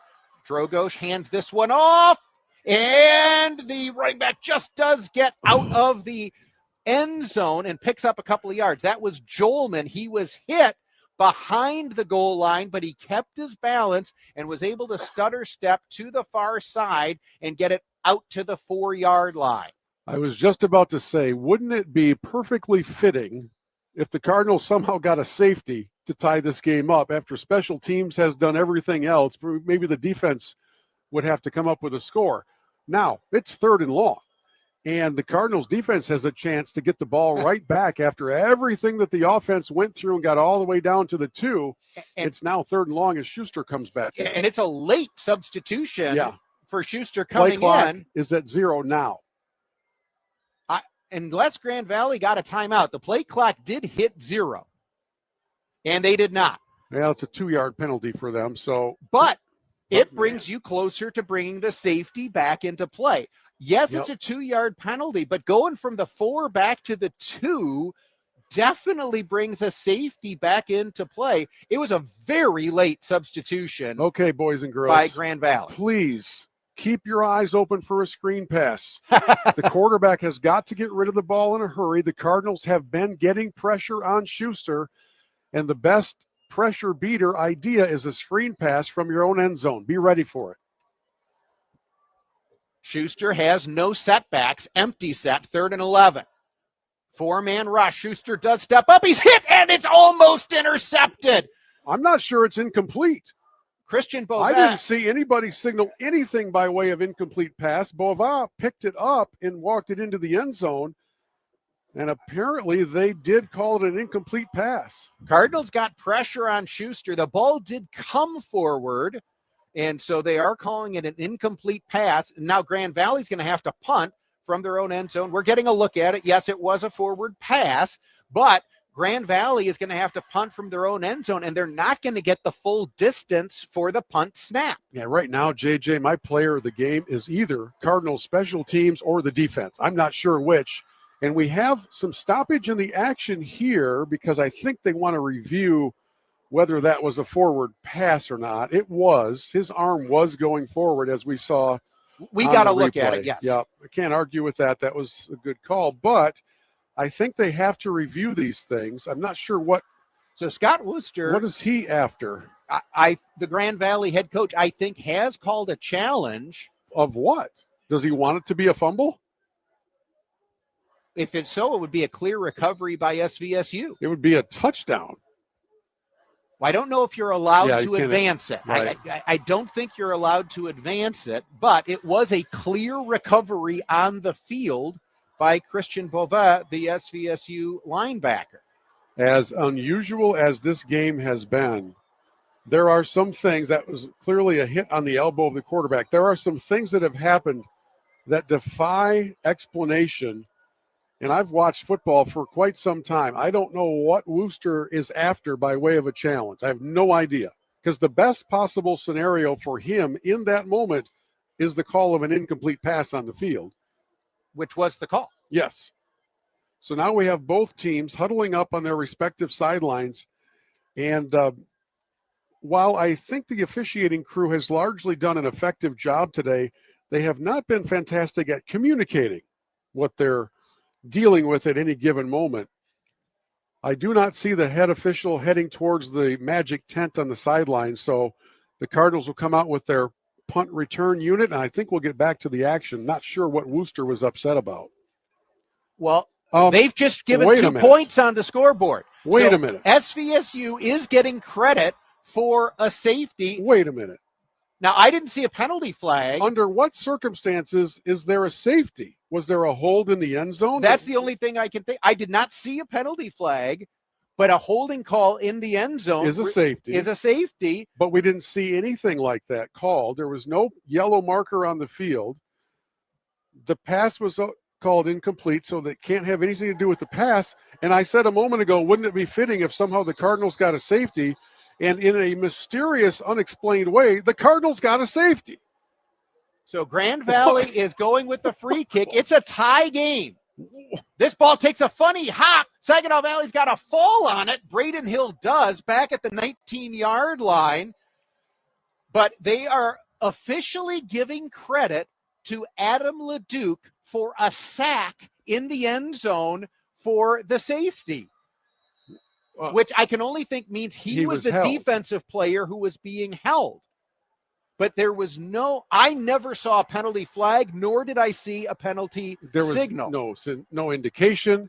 But it's a tie game, folks, with 10:16 to play in the fourth quarter. Saginaw Valley and Grand Valley are tied 13-13. For them to say that was a sack is inaccurate. Correct. If it was a 2-point safety, then it was a hold. Wow. Here, handoff to Terrence Brown, coming to the near side, breaks one tackle and gets out near the 25-yard line. JJ, I've never seen a game like this. I've seen a lot of games. I've never seen one like this with so many twists and turns. For those of you who are listening to us on WSGW, folks, this one is one for the books. And the Cardinals defense has put on a clinic in this second half. Actually, throughout most of the game, but certainly in this second half. 2nd and 4. Handoff to Jamerson, running to the left side. He's going to be just a little bit short of the line to gain. But the Cardinals have done a good job controlling the line of scrimmage here. Cardinals have moved the ball here in the second half. Unfortunately, they have turned it over 3 times. But to your point, and to the credit of the defense here in the second half, SVSU still finds themselves having given up no points in the second half. They just got credit for a safety, and so we're tied 13-13 with 9:10 to play fourth quarter. I'm going to call that the mystery safety. But it worked. It counts. It's 13-all.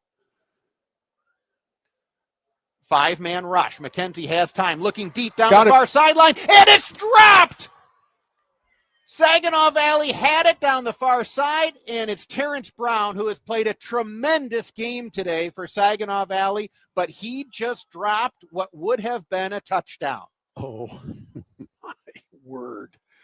He was wide open behind the secondary down the far side of the field. It could not have been placed better by McKenzie, the quarterback, and Brown is so frustrated with himself. And folks, Terrence Brown has played a great game today, but that's one that he's going to rue. Well, he needs his teammates on the sidelines to come over and make sure that he's still in it, and he knows how valuable he is to this team. That one mistake certainly doesn't define the great day that he's had. And now before the punt, a timeout is called. If that was called by Saginaw Valley, it's their final timeout of the half. What would lead, unless there's not enough personnel on the field, what would lead to that timeout being called? Because they're now all out. Now, I will say, Terrence Brown, we know, is normally on the punt cover unit. And he was on the bench. Because he was frustrated. So they may not have had enough personnel on the field. So in the first half, if you're just joining us, Terrence Brown on the punt cover unit went down and did it was like a strip sack you see from a defensive end, where he ripped the ball out of the punt return Weichel's hands, and then he scooped it and cradled it to the ground. But on that last play, he just dropped a pass that he should have caught. He knows he would have had a touchdown. And as you were saying, Bill, he went to the bench. He was frustrated. Whoever is supposed to be out there instead of him, I'm guessing, didn't come out on the field. After this punt, I've got a clarification point for us on how the Cardinals got to 13. All right, thank you. So SVSU will be forced to punt it away. Lenderick gets away a nice high punt. Great punt. Going to the far side. It goes out of bounds at about the 32-yard line of Grand Valley would be my guess. Well, the official keeps walking. He's going to say the 33-yard line. So Grand Valley will take over there.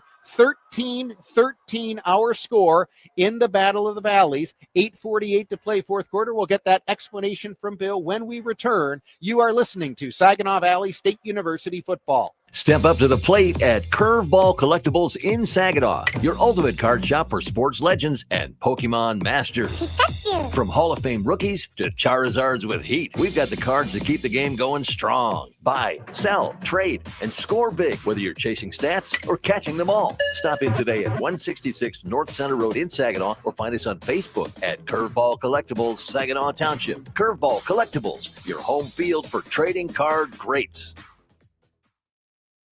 Broadcasting from the Stormmaster Exterior Studios, WSGW, Saginaw, Bay City, Midland, WSGW FM, Carlton. JJ Bain, Bill Hobson, back in what has been a wild and at times inexplicable football game. It's 13-13 in the 2025 edition of the Battle of the Valleys. Saginaw Valley and Grand Valley tied 13-13. And if you were with us a few moments ago, Saginaw Valley made a play on third down in the end zone. It looked like an incomplete pass. And then after a long sequence of events, it resulted in a safety that neither of us saw a penalty flag on the field. And perhaps it's because there wasn't a penalty flag ever dropped on the field. Well, there should have been, because what happened is a penalty, but nothing was ever explained. And now we know why the Grand Valley coach was so upset. Instead of it being called for holding in the end zone, resulting in a safety, they actually called Schuster for intentional grounding from the end zone, which is also a safety. There should have been a flag on the field. There wasn't, but the official scoring has just corrected that, and that's how the Cardinals got to 13-all. On first down, Grand Valley hands it off to Jolman. He gets a yard before he's dropped. By the way, I disagree with that penalty It was call. not grounding. No, it was a terrible call. The quarterback's arm was hit. We all saw that because we wondered if the ball had come out. It was not grounding. And I understand why Coach Wooster was livid at it and probably wanted them to go and look at it, but I don't think that's a reviewable play, which is why it wasn't reviewed. So the Cardinals benefit from that. So they're tied at 13. They don't have any timeouts left with 8:13 and rolling to go in a tie game, and Grand Valley has it. Loss of 1 on the last play. So Schuster drops back to pass on 2nd and 11, trying to set up the screen. Saginaw Valley sees it, and they do a good job of shoving Jolman out of bounds after a short gain. That was Sean Hodges on the tackle for Saginaw Valley, as Jolman has the game's biggest play on offense. Yeah. They got it to him on the short screen that then he took 58 yards. But that time, SVSU did a good job reacting to the screen. Hodges makes the tackle. It's a gain of 1, so we're back to 3rd and 10. And this Cardinal defense has done everything asked of it in this second half and maybe a little bit more. Here's another one now, 3rd and 10. Schuster back to pass. He's going to throw over the middle, and he's got a man out at the 45-yard line. And this is going to be a first down. Terrence Brown in on defense, makes the tackle. The Cardinals brought the blitz. They didn't get to the quarterback. And as a result, that gave time for Weichel, the wide receiver, to get open over the middle. And you're thinking to yourself, did JJ call that wrong? Why did he say Terrence Brown on the tackle? Because Terrence is doing some both-way playing today. And he was the one to bring that play to a halt after the first down was picked up by Grand Valley. So another 3rd and double-digit conversion today. And now Grand Valley changes quarterbacks. Zach Olenichik comes in at quarterback for Grand Valley. They've got it 1st and 10 from their own 49-yard line. Handoff here to the running back, Usma Harper, as he picks up 3 or 4 running between the tackles. 6:25 to play fourth quarter. We're tied 13-13 between Saginaw Valley and Grand Valley. How about this in this contest? Grand Valley 5 of 12 on third downs. SVSU 4 of 12 on third downs. And for Grand Valley, I think all of them were double digits in length. Those are big conversions. Olenichik stays in at quarterback on 2nd and 6. And he hands off to Usma Harper again. James McDonald gets the initial hit on him, and then a good job by Timothy Alonzo, who is checked back in. He's fired up as he makes the tackle right at the point of attack. Maybe they'll give Usma Harper a yard on forward progress, but he's not going to get more than that. So it's going to be 3rd, and they are going to give him no gain on the play. So 3rd and 6 coming up for Grand Valley. Well, we're getting down now to where the clock is something you notice. It's not an emergency by any stretch with 5:20 to go, but in a tie game and the opponent is just across midfield, this 3rd down becomes paramount. Schuster back in at quarterback for Grand Valley. Cardinals bring pressure. Schuster firing deep down the far side and incomplete. Cardinals had double coverage on Weish L, who was the intended receiver. It's a really good job to stay with his man by the Cardinal cornerback who was back in coverage there. That's number 25. Let me get my names correct. That's Donovan Lyons, freshman coming in at a time like this with that kind of pressure on him and doing a good job of keeping your hands off, but your body in the way. Can't ask for more. Now it's time for the Cardinal offense to get the ball back again. I think I've said that a few times in this half. Well, Cardinals have moved the ball. They have. Here in the second half. Unfortunately, they've committed 3 turnovers, and that's why the offense hasn't put any points on the board. An interception in the end zone and a fumble at the 2 and a fake on the punt. Grand Valley's going to go for it, but they will not get it. Christian Beauvais makes the tackle short of the line to gain. Boy, the punter got rocked, and a great job by Christian to keep an eye on that fake and outrace the punter to the sidelines. And what a weird time for Grand Valley to try a fake punt with a tie game and a chance to pin your opponent deep. This punter has done a great job today. And when kicking from near midfield, you would have to expect he's going to put it down somewhere near the 10-yard line. And instead, Grand Valley decides to take that opportunity off of his leg and make him try to run for a first down. And it did not work as he got rocked by Beauvais, and the Cardinals now get the ball near midfield and make another big special teams play. Where have we heard that story today, my man? I was going to say, that's incredible. You hear coaches talk about complementary football. Yeah. But today is a classic example of how one phase of the game really can make a difference, and it's been special teams for SVSU today. All day. I am with you. I am perplexed by the decision to go with the fake at that point in the field when the SVSU offense hasn't put any points on the board here in the second half. You've got a chance to pin them deep, and instead, SVSU is now going to get the football near midfield. The punter for Grand Valley, Sunderman, took a colossal hit. Yeah, he's still down. And is still being attended to on the far sidelines because Beauvais, he was running full speed because he knew he had to tackle the punter short of the line to gain, and he did. And Evan Sunderman, 6'2", 200, but punters aren't accustomed to taking that sort of a blow. No, they didn't sign up for that. That's why they're kicking. How about this for a day on your scoreboard summary? For the Cardinals, 3 field goals, 2 safeties. Is the one counted as a safety or is it a return? Well, it's 2 points. Yes. So I call it a safety, but the Cardinals blocked an extra point and ran it the entire field back for 2 points. And then they got a safety courtesy of an intentional, a very dubious, intentional grounding call against Grand Valley. And that's how they have 13 points, my friends. And now this offense comes back out. And if things could go according to some sort of a script, they would not give the ball back the rest of this game. Well, to your point, Bill, the offense still hasn't put any points on the board. Correct. It's been all SVSU special teams. Mason McKenzie fakes the screen, keeps it, still on his feet. He's going to pick up almost 10 yards. And you start to now look at the clock and you realize that if you are able to keep moving the ball forward, you can burn nearly 30 seconds a play, and now you're inside of 4.5 minutes to go. And, boy, you just got to keep control of that ball. It has been very costly turnovers in this half. If the Cardinals protect the ball, they can win this game. Cardinals did get a first down, 1st and 10 from the Grand Valley 46. Handoff to Jamerson, still on his feet, pushing forward. He picks up about 3 yards.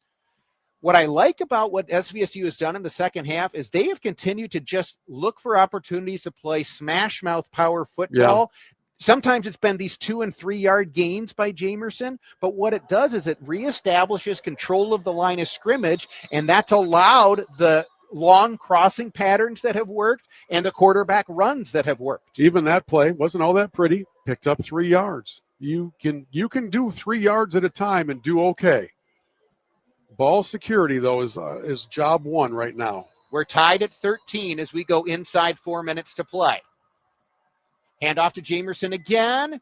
Can't get to the corner. He got a yard, but good job by Grand Valley defensively that time as Jamerson saw the daylight but could not get to it. For those of you who are out driving around on a beautiful Saturday afternoon and just turned on WSGW, welcome aboard for a remarkably ridiculous game between the Cardinals of SVSU and the Lakers of Grand Valley. 13 all, 3.5 minutes to go in the game. And I don't have time to tell you how we got to 13 all, but it's wild. Right now it's 3rd and 5 for the Cardinals from the Grand Valley 41. Blitz coming, quarterback draw. McKenzie's got the first down. He's still on his feet. Here goes Mason McKenzie. He will take it all the way. Touchdown, Saginaw Valley. The Cardinals fly in front. Wow. Wow. Wow. That's what Mason had in mind on the prior possession when he got hit super hard at the 2-yard line and coughed it up. What resiliency by this young man, the leader of this offense, to come in here on the designed quarterback draw and go untouched all the way to the end zone. And this time nobody's taking that ball away as he walks it in and give the Cardinals their first offensive score of the day.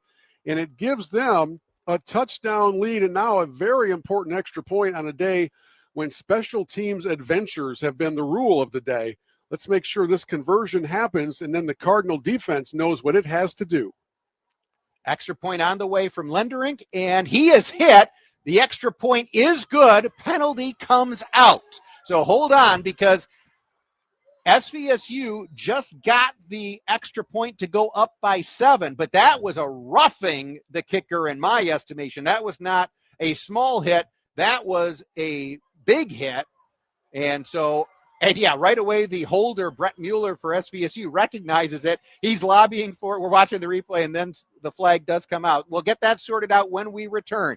SVSU on top, 20-13, 3:06 to play. You are listening to Saginaw Valley State University football. Looking for signs and graphics of all sizes? SignTech is celebrating its 35th anniversary serving the Tri-Cities. Conveniently located on Boardwalk Drive off Bay Road in Saginaw, SignTech is your go-to for custom signs for your home or business, offering indoor and outdoor signs, vehicle wraps, sign rentals, laser engraving, and even promotional products. Trust the experts at SignTech to make your message stand out. Visit signtech1.com or call 989-791-2480. That's 989-791-2480. SignTech for all your signage needs. SignTech. Car trouble? Don't sweat it. At Morgan's Auto Repair in Bay City, we get you back on the road fast. From oil changes to engine overhauls, our expert mechanics do it all with honest pricing and top-notch service. Locally owned and trusted for over 60 years, we treat your car like it's our own. Stop by Morgan's Auto Repair today at 800 Center Avenue in downtown Bay City or call 989-892-0567. Morgan's Auto Repair. Drive with confidence. Broadcasting from the Stormmaster Exterior Studios, WSGW, Saginaw, Bay City, Midland, WSGW FM, Carlton.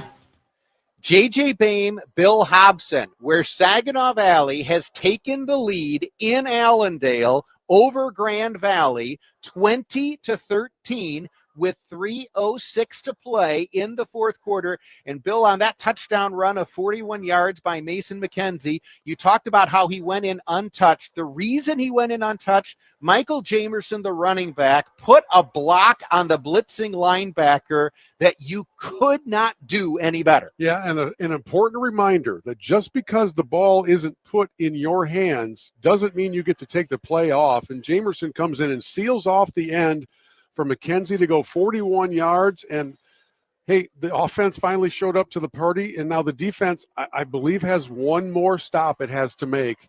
And, man, oh, man, what a surge by this Cardinal team, and how big would this be if they can hold on here? Weichel on the return for Grand Valley. Does get brought down at the 27-yard line. Josh Rao, another West Michigan product out of Lowell High School, had him by the ankle and just held on and held on and held on until help arrived. Weichel never could break the tackle. And now this SVSU defense, which has played so well today, has an opportunity to seal this one if they can get a stop. Rushing yards, Grand Valley, 38. SVSU 188. Passing yards, Grand Valley 199, the Cardinals 131. And all of that to say that right now, the Cardinal defense is, I think, one series or one stop away from sealing this deal. Schuster in at quarterback for Grand Valley. And he goes play action, throwing to the near side. He's got a receiver who steps out of bounds where? At the 34-yard line. That was Kellen Reed. He's their big play threat. That time he ran a comeback route, made the catch, and just short of the sticks is where he went out of bounds. We're not inside of 2 minutes, so the clock continues to run. 2:38 and ticking. SVSU leading Grand Valley 20-13. Schuster dropping back to pass again. This time he's firing deep down the far side, and that is caught. Wow. What a catch by Weichel. Not only did he take a big shot and hold on, he got a foot down right in front of the SVSU bench. Well, so the Cardinals are not bringing an extra rusher to the quarterback because they want to guard against the long ball going over anybody's head. The problem is that prevent kind of a mindset allows a lot of long passes to be completed in front of you, and that's what's happened on the first two plays. Here, big pass over the middle, big hit delivered. Weichel with the catch again, and that's going to take us to the 2-minute timeout. Grand Valley will have it 2nd and 4 from just across midfield when we return. Saginaw Valley leading Grand Valley 20-13. You are listening to Saginaw Valley State University football. Looking to stay in touch with your community? Check out Great Lakes Bay Connections, a collection of shows and podcasts bringing you local voices, telling local stories from local people. Great Lakes Bay Connections features Hey, Great Lakes Bay, Generating Gratitude. That's what she said. United Shades of Gray, Mi Gente on Air, and more. Listen weekends on WSGW, anytime on your favorite podcasting app or at WSGW.com. You're listening to SVSU football on WSGW. JT Beam, Bill Hobson back with 2 minutes to play in what has been a wild football game with interesting and at times, to our understanding, at least inexplicable officiating decisions and or explanations. It's been great special teams play by Saginaw Valley. The offense turns it over 3 times in the second half for the Cardinals, but the defense surrenders 0 points. They get a safety to get it tied at 13, and eventually the SVSU offense gets a 41-yard touchdown run by Mason McKenzie to take the lead, but Grand Valley still has 2 minutes, all 3 timeouts, and about 47 yards to go to potentially tie the game. Well, the first few plays of this Grand Valley possession have been a little too easy for my liking, as the Cardinals have not gotten pressure on Schuster, and that seemed to be a rattling factor of him up until this point. So let's see if they decide in these 2 minutes here to bring in one extra pass rusher and see if they can get to the quarterback.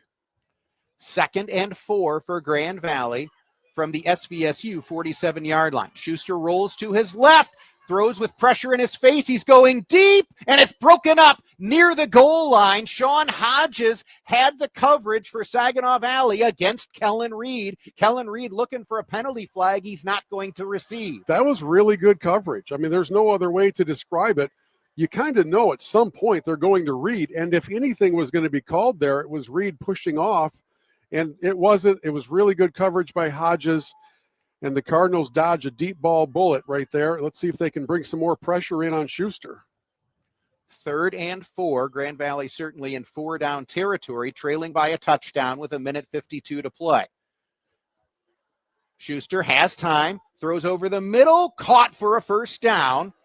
It was a pass underneath that time, and it was Sean Bird, the big 6'4", 204-pound wide receiver, making the catch. One of my favorite things is when your team is losing and you've made a first down catch, you get up and spend time on the running clock to signal that you got a first down. Here, pass to Weichel. He makes the catch, and he gets out of bounds past the sticks.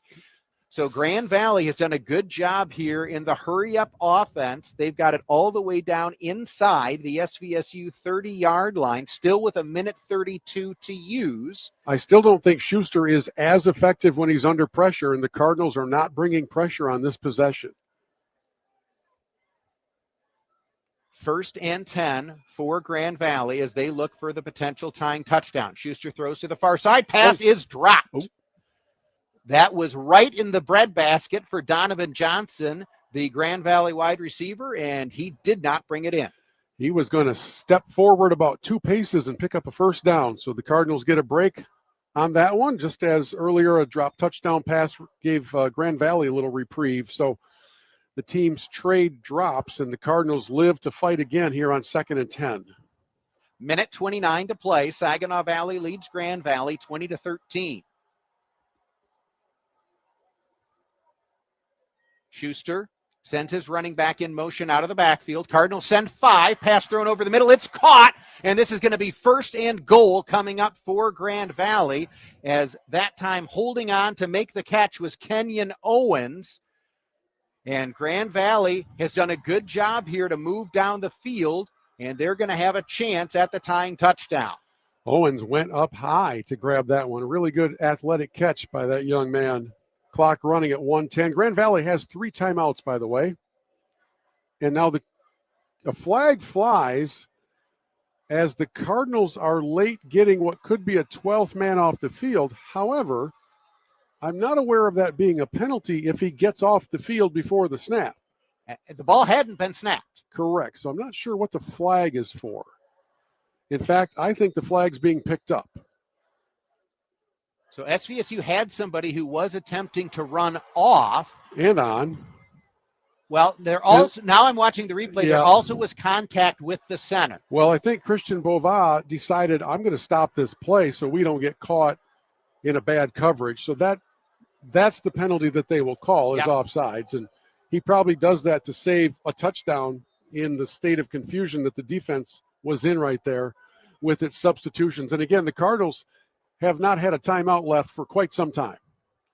But it now gives Grand Valley 1st and goal from inside the 5-yard line with that half the distance to the goal penalty. Does Grand Valley, if they happen to punch it in, go for 2? At home, I would always play for the tie. I would think so as well, but this has been such a strange day. And their kicker may be hurt.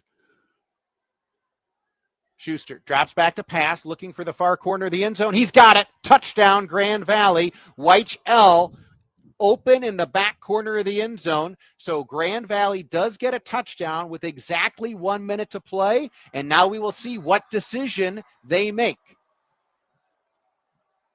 Pretty easy pitch and catch. Receiver was far more open than you would expect somebody to be in the back corner of the end zone.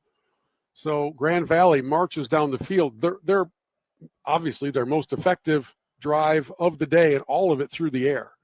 Well, and now a timeout is about Coach to be Wooster called. is taking a timeout. He just ran down to the field to talk it over, because if they've got a 2-point play that they like, they may well run it here. I don't get the feeling they're lining up to kick an extra point.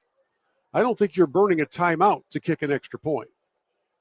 And earlier in the game, they had an extra point blocked and run back for 2 points. And I'm not sure if the punter is the kicker, but the punter is injured. Yeah, the place kicker is different than the punter. It was the punter Sunderman who got hurt on the play. We saw Basic, the place kicker. Now, he missed a 47-yard attempt in this half, but wide left, but he was not injured that I have seen. And he also did make an extra point attempt, despite having the other one blocked. They are going for 2. I would have to think so as well if you're calling timeout. And he's spending the entire timeout talking to Schuster.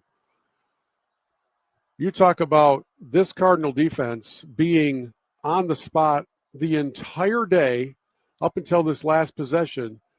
They now have their ultimate test from 2 yards out. They've got to come up with a stop. Wow. When we ask for drama, we got drama. This has been a very competitive, entertaining football game And Grand Valley is sending the offense onto the field. So Grand Valley trailing at the moment 20-19, going for 2. If they get the 2-point conversion, they take the lead. SVSU is out of timeouts. If they come up empty, SVSU will preserve the lead. So this is a huge play and a huge decision. Schuster from the shotgun.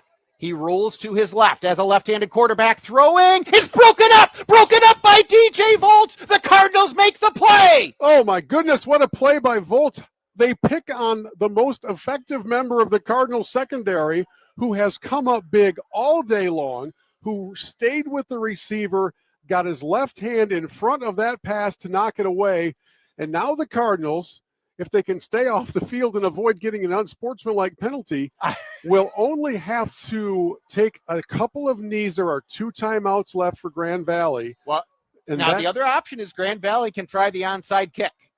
That's fair. That's very fair, and they will. Yes, I've got to think that's what they're going to do here. So the hands team has to be on its game because Grand Valley has one last gasp effort to go. So don't pop the champagne corks just yet, as the Cardinals have been staring down the receiving end of, I think it was 12 straight losses in this series. Yes, the last win was at home, 55-52 over Grand Valley, with Jeff Janis making a 32-yard touchdown reception in the back left corner of the end zone from John Jennings. Not that you remember or anything. The last time the Cardinals won in Allendale was 2003, and that was when Saginaw Valley had Glenn Martinez, who went on to play in the NFL. He had just come back to action, and he had a huge game for the Cardinals offensively. Here you go. Onside kick time. Mason McKenzie on the hands team, by the way, the quarterback for the Cardinals.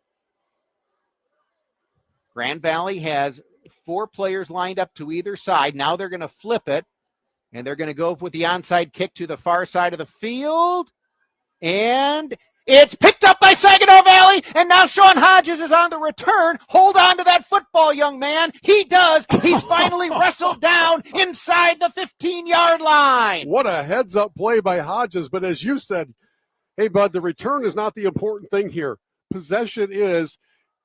They got the bounce to come directly to Hodges. It barely went 10 yards. I'm not sure it did. Yeah, he grabbed it wisely.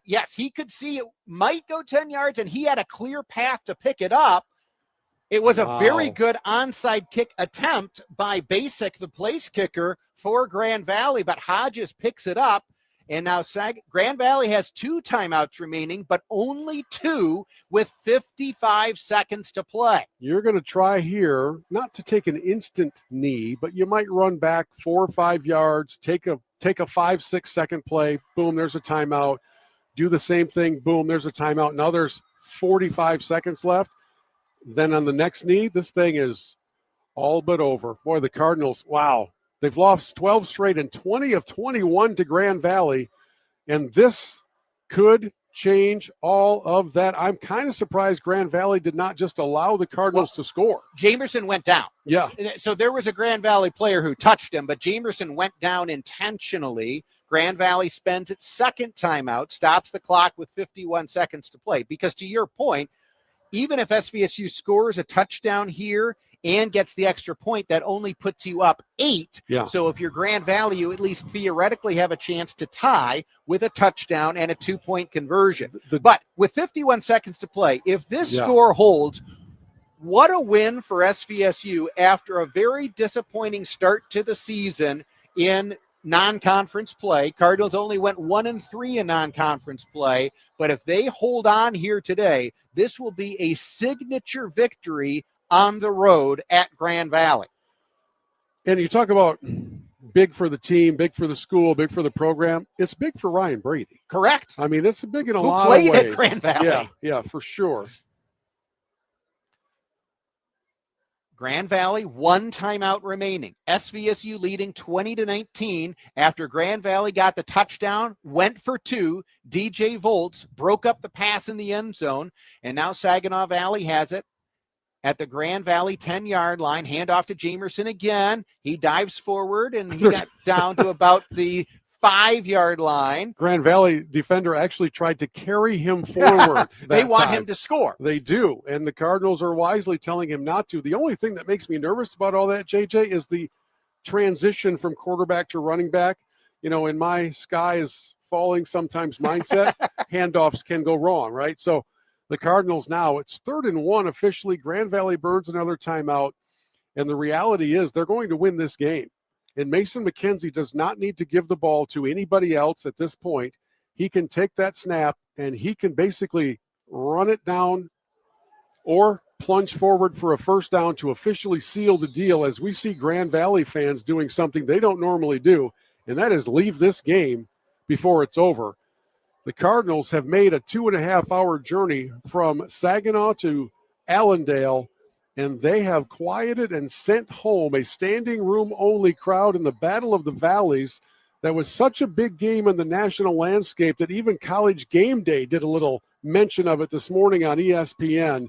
And this, my friends, this is fun stuff. This is what these kids have been working for. The first of their 2 big rivalry games, and barring an unforeseen nightmare, they're going to come away with a victory. Because it's 3rd and 1, and now SVSU, if they pick up the first down, then they clearly have won this game. They do hand off to Jamerson. He slides down at the 4-yard line, and that's going to do it, because now it's a fresh set of downs for the Cardinals. They're going to have to take one knee, but that's it. What a statement signature victory for the Cardinals. And Scott Wooster, the head coach for Grand Valley, he will have some explaining to do on going for 2 with 1 minute to play. They did not convert. Mason McKenzie lines under center, drops back, takes a knee, and Saginaw Valley comes on the road and defeats the Lakers of Grand Valley 20-19.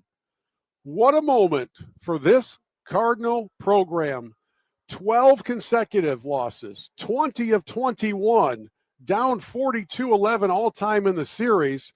Grand Valley untouchable at home. Today they got touched as the Cardinals come in with 3 field goals, 2 safeties, and a touchdown to win this game by 1. Wow.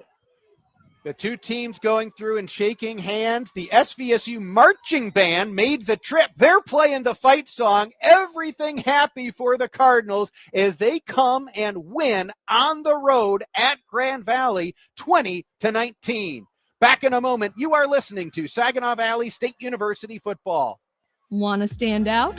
At Saginaw Valley State University, we break the mold. With hands-on experiences, cutting-edge technology, and professors who challenge you, SVSU is where you can thrive. Discover a campus alive with energy, where Cardinals can support each other. This is your chance to make bold moves, explore new ideas, and stand out. The future is yours. Stand out and succeed at SVSU.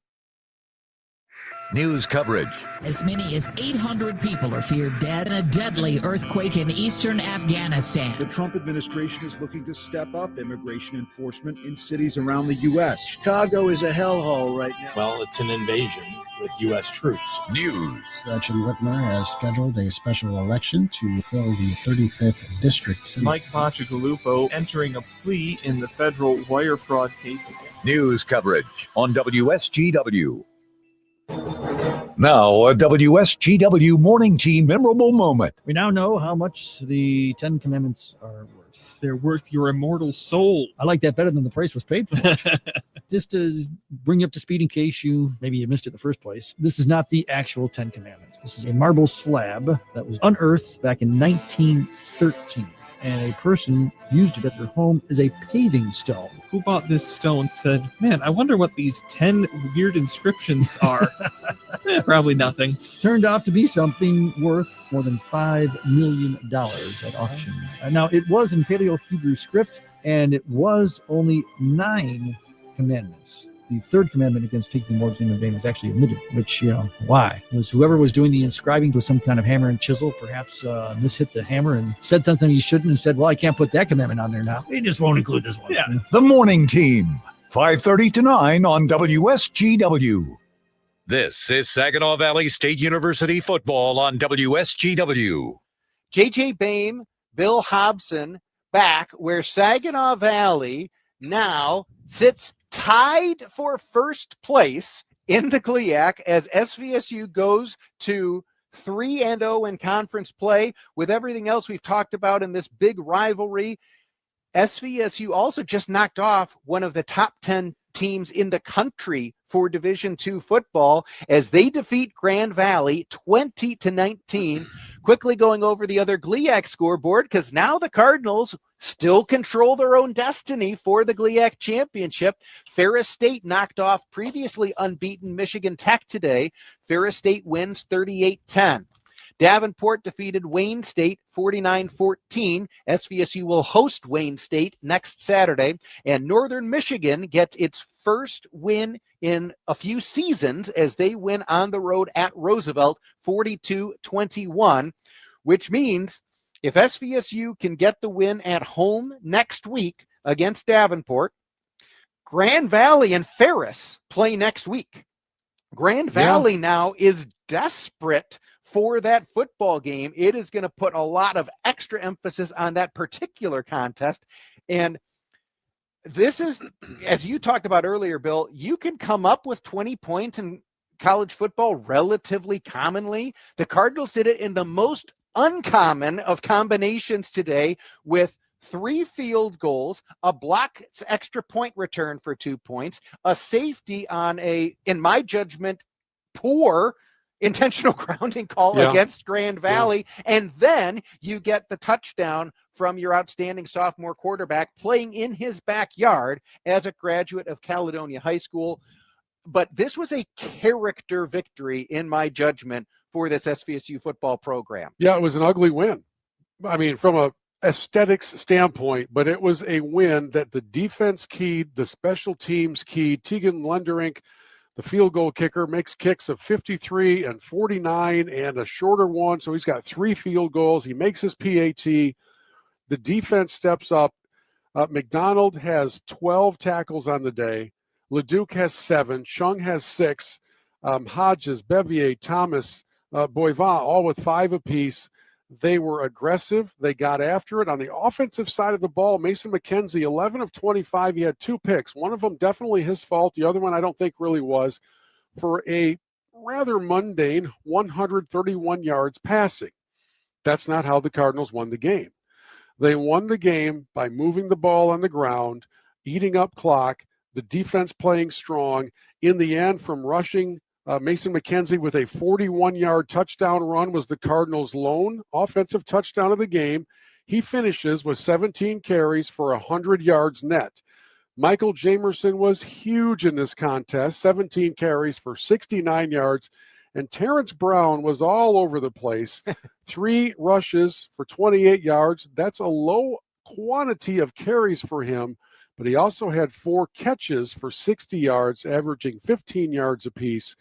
And between what the offense could cobble together, and they rode the backs of a dominating defense, and I guess what you would say is a surprisingly stout special teams unit. Not that they haven't done things good this season, but today to dominate a game like this, when they hand out game balls or pizzas or whatever they're going to do in a very raucous Cardinal locker room, that special teams unit needs to get the front seat on the buses on the way back to Saginaw.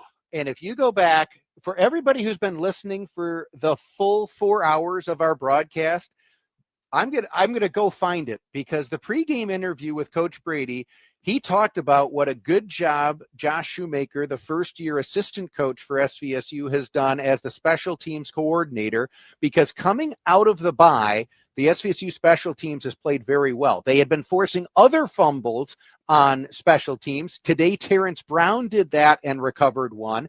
They blocked a kick and returned it for 2 points. The special teams unit, I mean, this is the day where if you're the teacher and you can award extra credit, the SVSU special teams deserves above 100% for the job they did today. And then the offense did just enough. The Cardinals ran the ball very well in the second half, and they got just enough in the passing game to overcome 3 turnovers in the second half on the road and win Yeah, it's unheard of. And you also look at coaching decisions during the game. The Cardinals did some really smart things all throughout. And on the other side, I mean, you can make a case either way, but Grand Valley attempted a very bewildering fake punt. Yes. At a time of the game and at a part of the field when their punter had been a dominant force in this game. I know that sounds like a weird phrase for everybody to hear, but he pinned the Cardinals inside the 5 twice, inside the 1 once, and they chose to have him try to run for a first down on a fake punt, and he got smoked. He wouldn't be able to punt again if they had to punt again. You can make a case either way for their attempt to go for 2 points at the end of the game. And a coach is open to criticism when it doesn't work. He's a hero if it does. But the Cardinal defense was ready for that. And on that a 2-point conversion attempt to run an extended rollout play where your quarterback's going left to throw to the front pylon in the end zone to the only receiver in the area. I don't know. I would think that when they watch the film, they'll think, why did we try that play? Either way, the Cardinals were ready for it. They defended it well, and they come away with a season-defining victory, easily the highest point of this 2025 campaign, and a great platform to build from as they get ready to entertain Wayne State next week back in Saginaw. I think you made a good point, Bill. The decision to go for 2 points will be because it's the last decision, that's the one that people will focus on. But the numbers say it's pretty much a coin flip whether or not you go for 2 or not. And especially if you think you've got a play that's going to work, you can say, hey, our better bet is to win it on one play rather than go to overtime. I can accept that. The decision to go for the fake punt when they did, and after having been so effective with their punting unit, that to me is surprising. And that is the coaching decision for which, if I were in the post-game news conference asking questions, that would be my most pointed question. Yeah. But as you said, from the SVSU's standpoint, the adjustments SVSU made at halftime worked because the defense, up until the final drive, pitched a shutout in the second half despite the offense turning it over 3 times, and the offense found a way to run the football against Grand Valley. Folks, I don't know if you've ever played this crazy game, but if you have, you know, especially if you played defense, how disheartening it can be to have just gotten off the field and look out and see your offense turn the ball over and you need to go back out. Well, that happened 3 times to the Cardinals in the second half, and that defense rose to the occasion on all 3 opportunities. I can't say enough good things about how they played today, so kudos to that entire unit and to their coaches.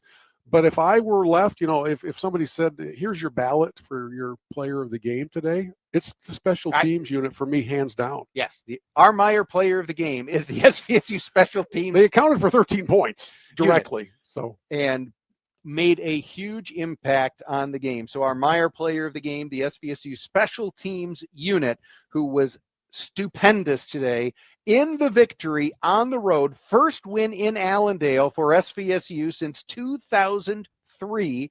And they knock off number 8 in one of the polls, the Grand Valley Lakers, 20-19. And so SVSU remains undefeated in the GLIAC. The Cardinals continue to control their own destiny in conference play after finishing the non-conference portion of the schedule 1 and 3. What a win on the road for Saginaw Valley today.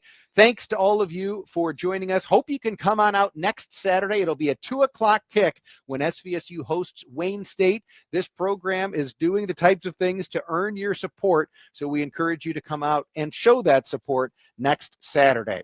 So for Matt Lester back at our WSGW FM studios, and for my broadcast partner, Bill Hobson, this is JJ Bain repeating the final score. Saginaw Valley wins the Battle of the Valleys 20-19. We thank you for listening to Saginaw Valley State University football. This has been Saginaw Valley State University football on WSGW. This game was brought to you by Auto House of Linwood, Bicycle Village, Euclid Avenue Coins, Morgan's Auto Repair, Curveball Collectibles, Wilson's Cheese Shop, Randy Wise Chrysler Dodge Jeep Ram and Clio, Romero Meat Market, Jenny's Party Store, Michigan Heroes Museum, and Sign Tech.